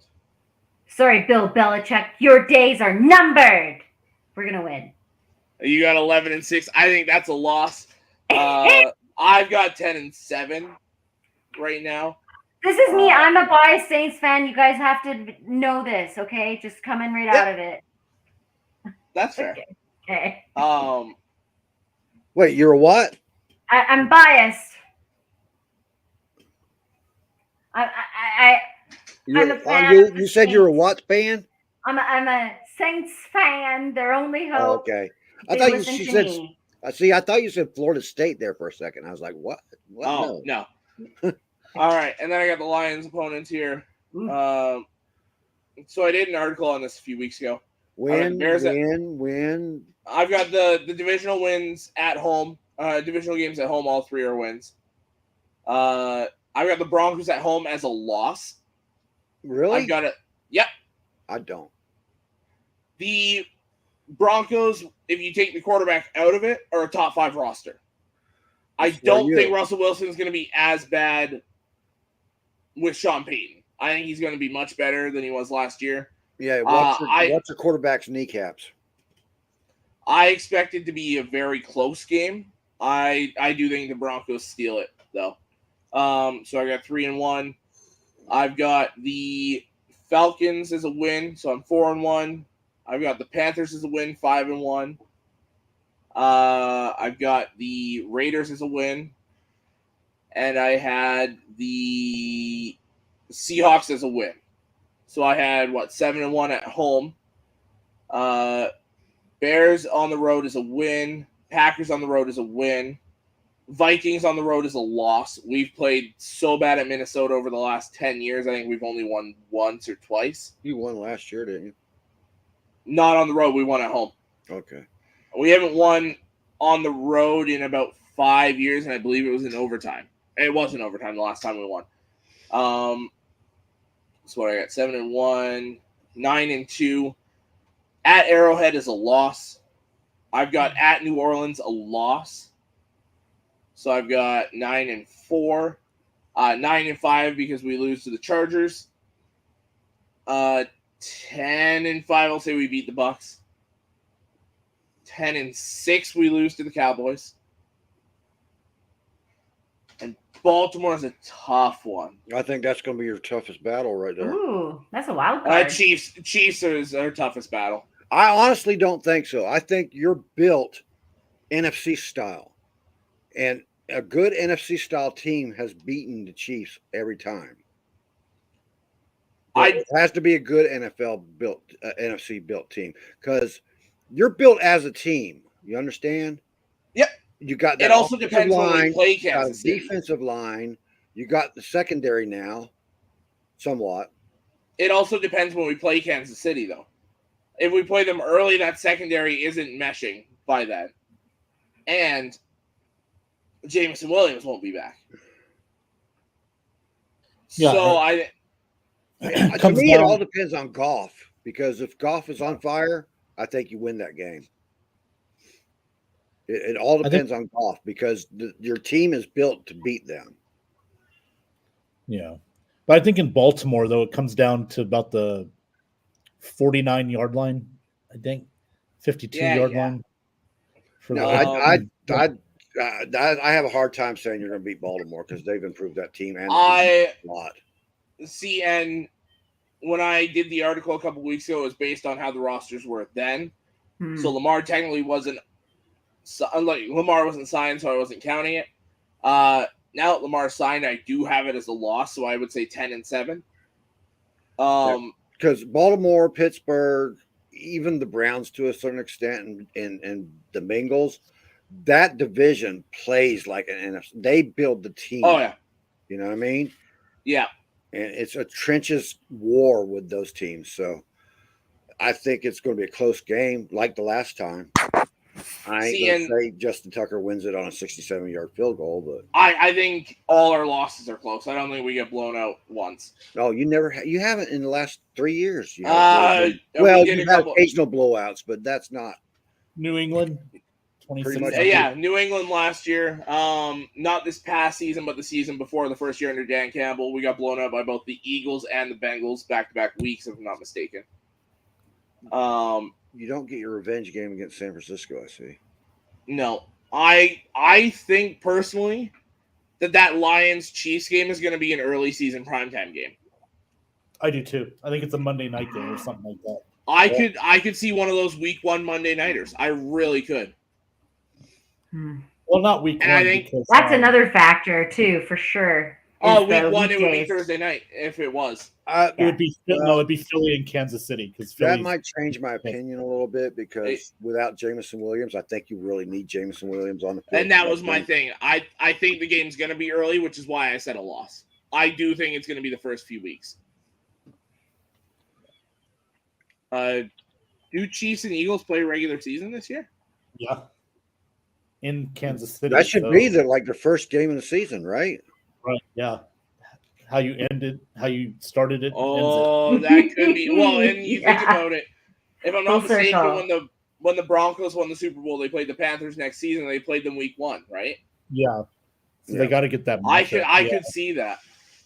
Yeah. I mean, that just sells right there. Super Bowl rematch. See, and if you're not doing that, it's got to be like the Chargers, someone like that. I just don't think you could pass up Philly and Kansas City Super Bowl rematch. The only way you don't do that is if you do it a Monday night or somewhere like that still early in the season.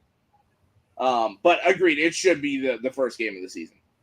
Did you see what's his name power rankings yet?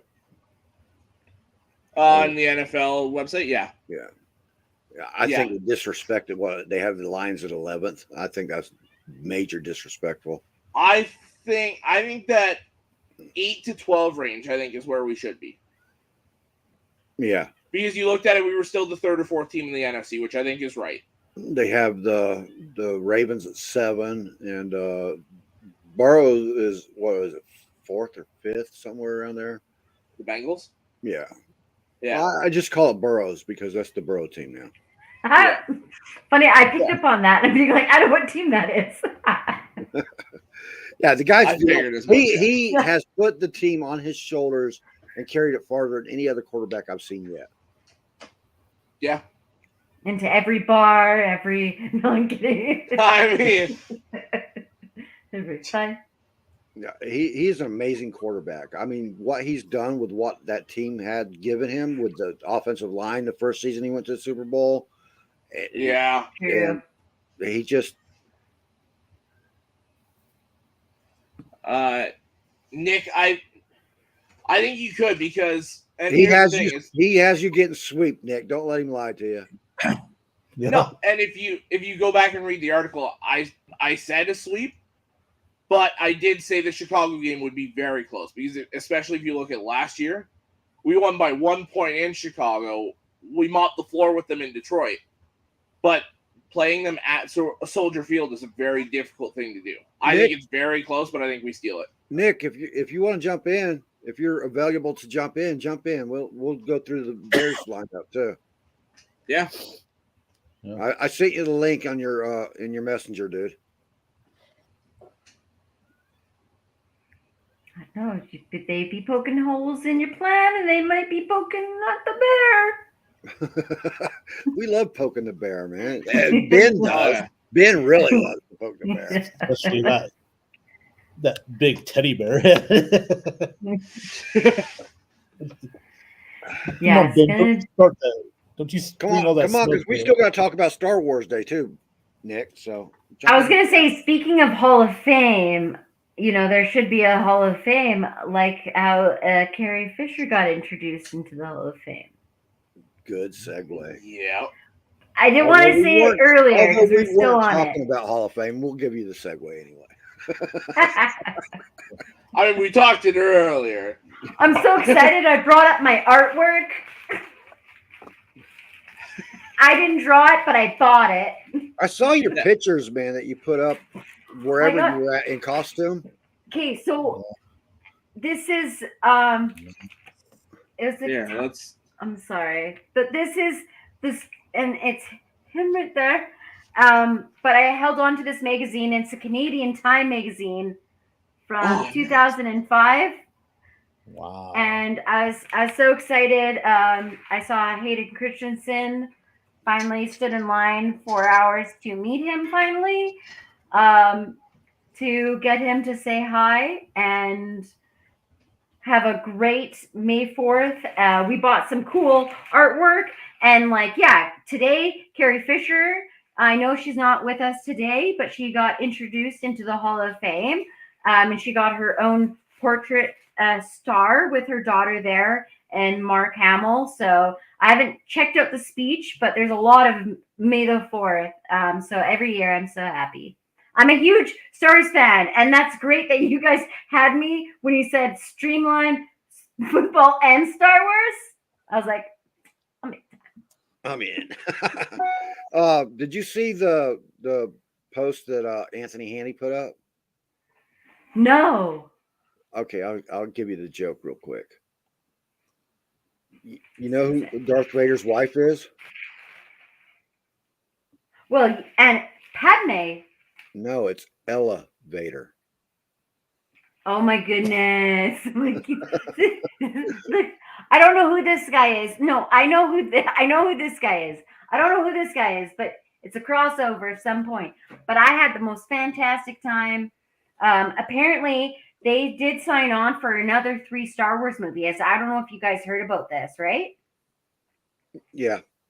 Yes. But don't believe all the rumors you hear online, because I heard some weird ones about the new 3 movies, and they're quite hilarious.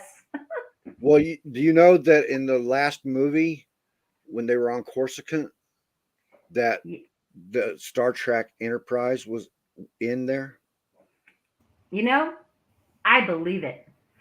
It was a little Easter egg that they dropped in there. You know, Marvel does Star Wars and Star Trek. They have the comic books too. So. I like that.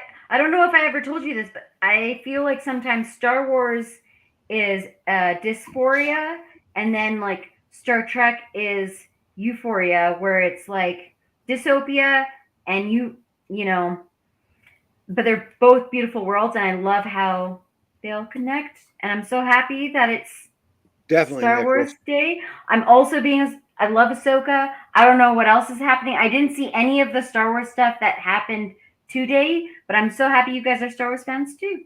So, I can't wait till the Ahsoka show comes out. I am going to be here for my wedding, but that's a secret. Pictures. Make sure you share the photos. I will. So who were you when you were in costume?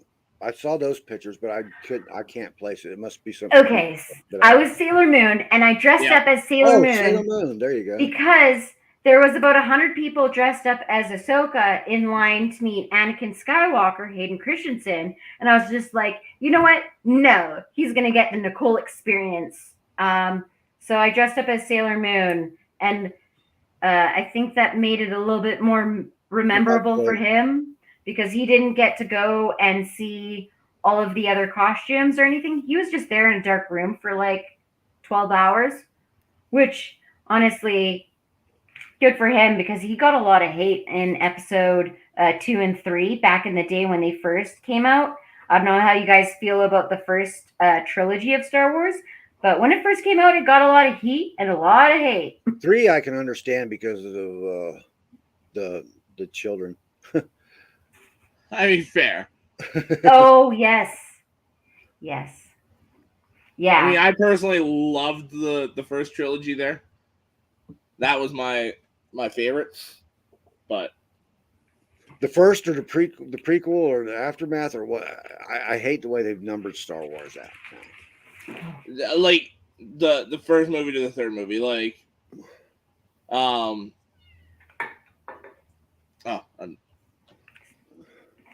I mean, you're talking about A New Hope and stuff, right? No. 6. A New Hope is 4, right? Yes. Okay, so see, that's the first movie to me. I always think of it that way, because the others are prequels, and they should be, in my opinion, they should be specified as such.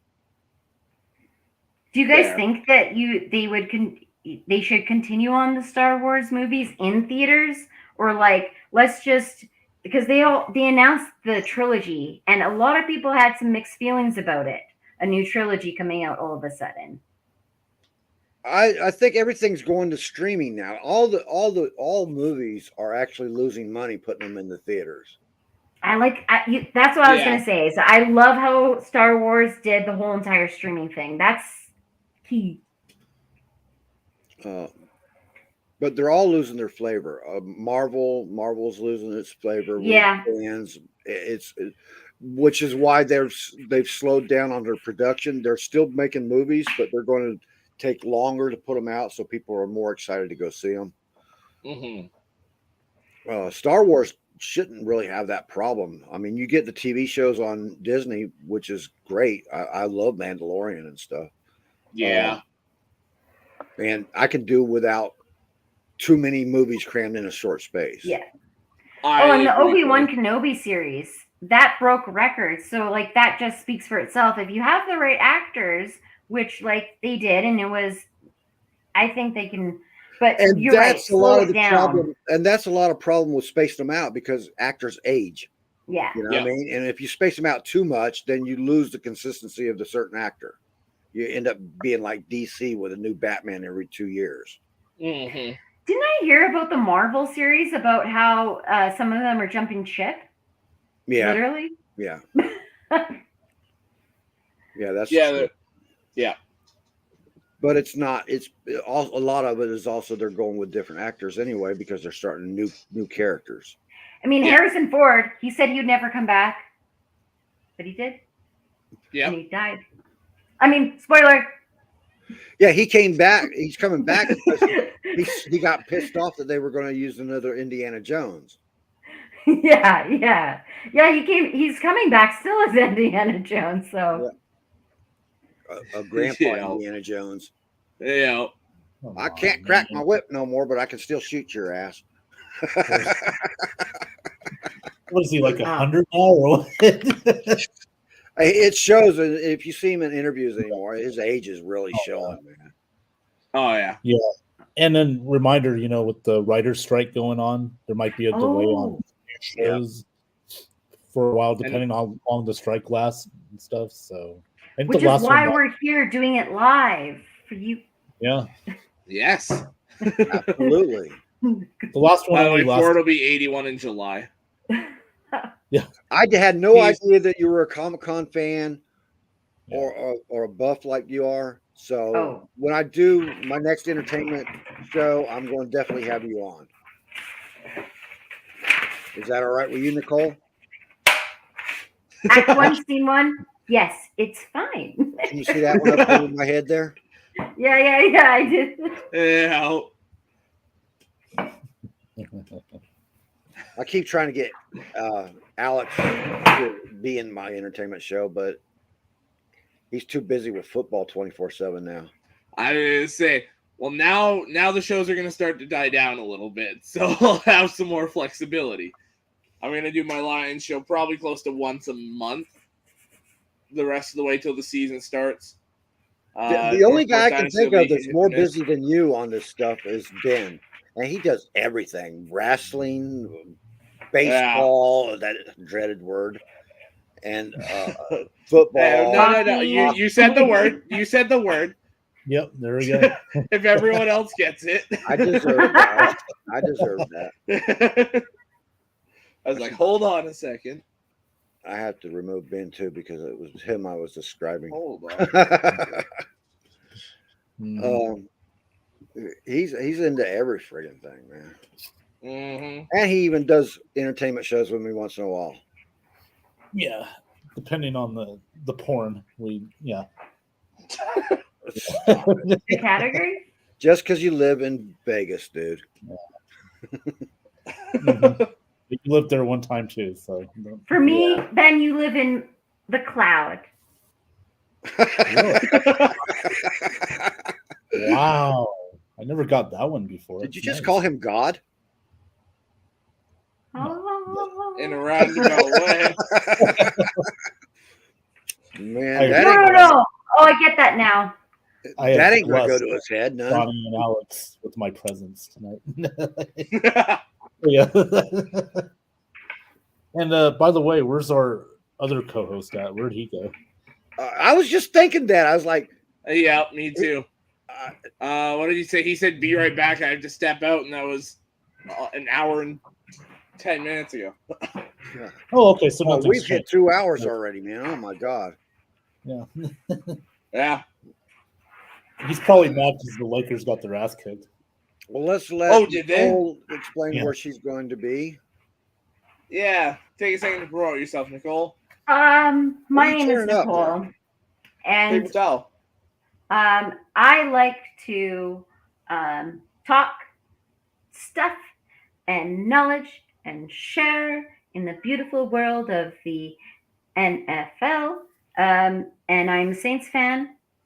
Their only hope. You should be a Raiders fan with that hair, though. And we're just going to live from there on the internet, here and there in the NFC South takeover to all the way into the NFL edition. I'm everywhere all at once, but not the movie.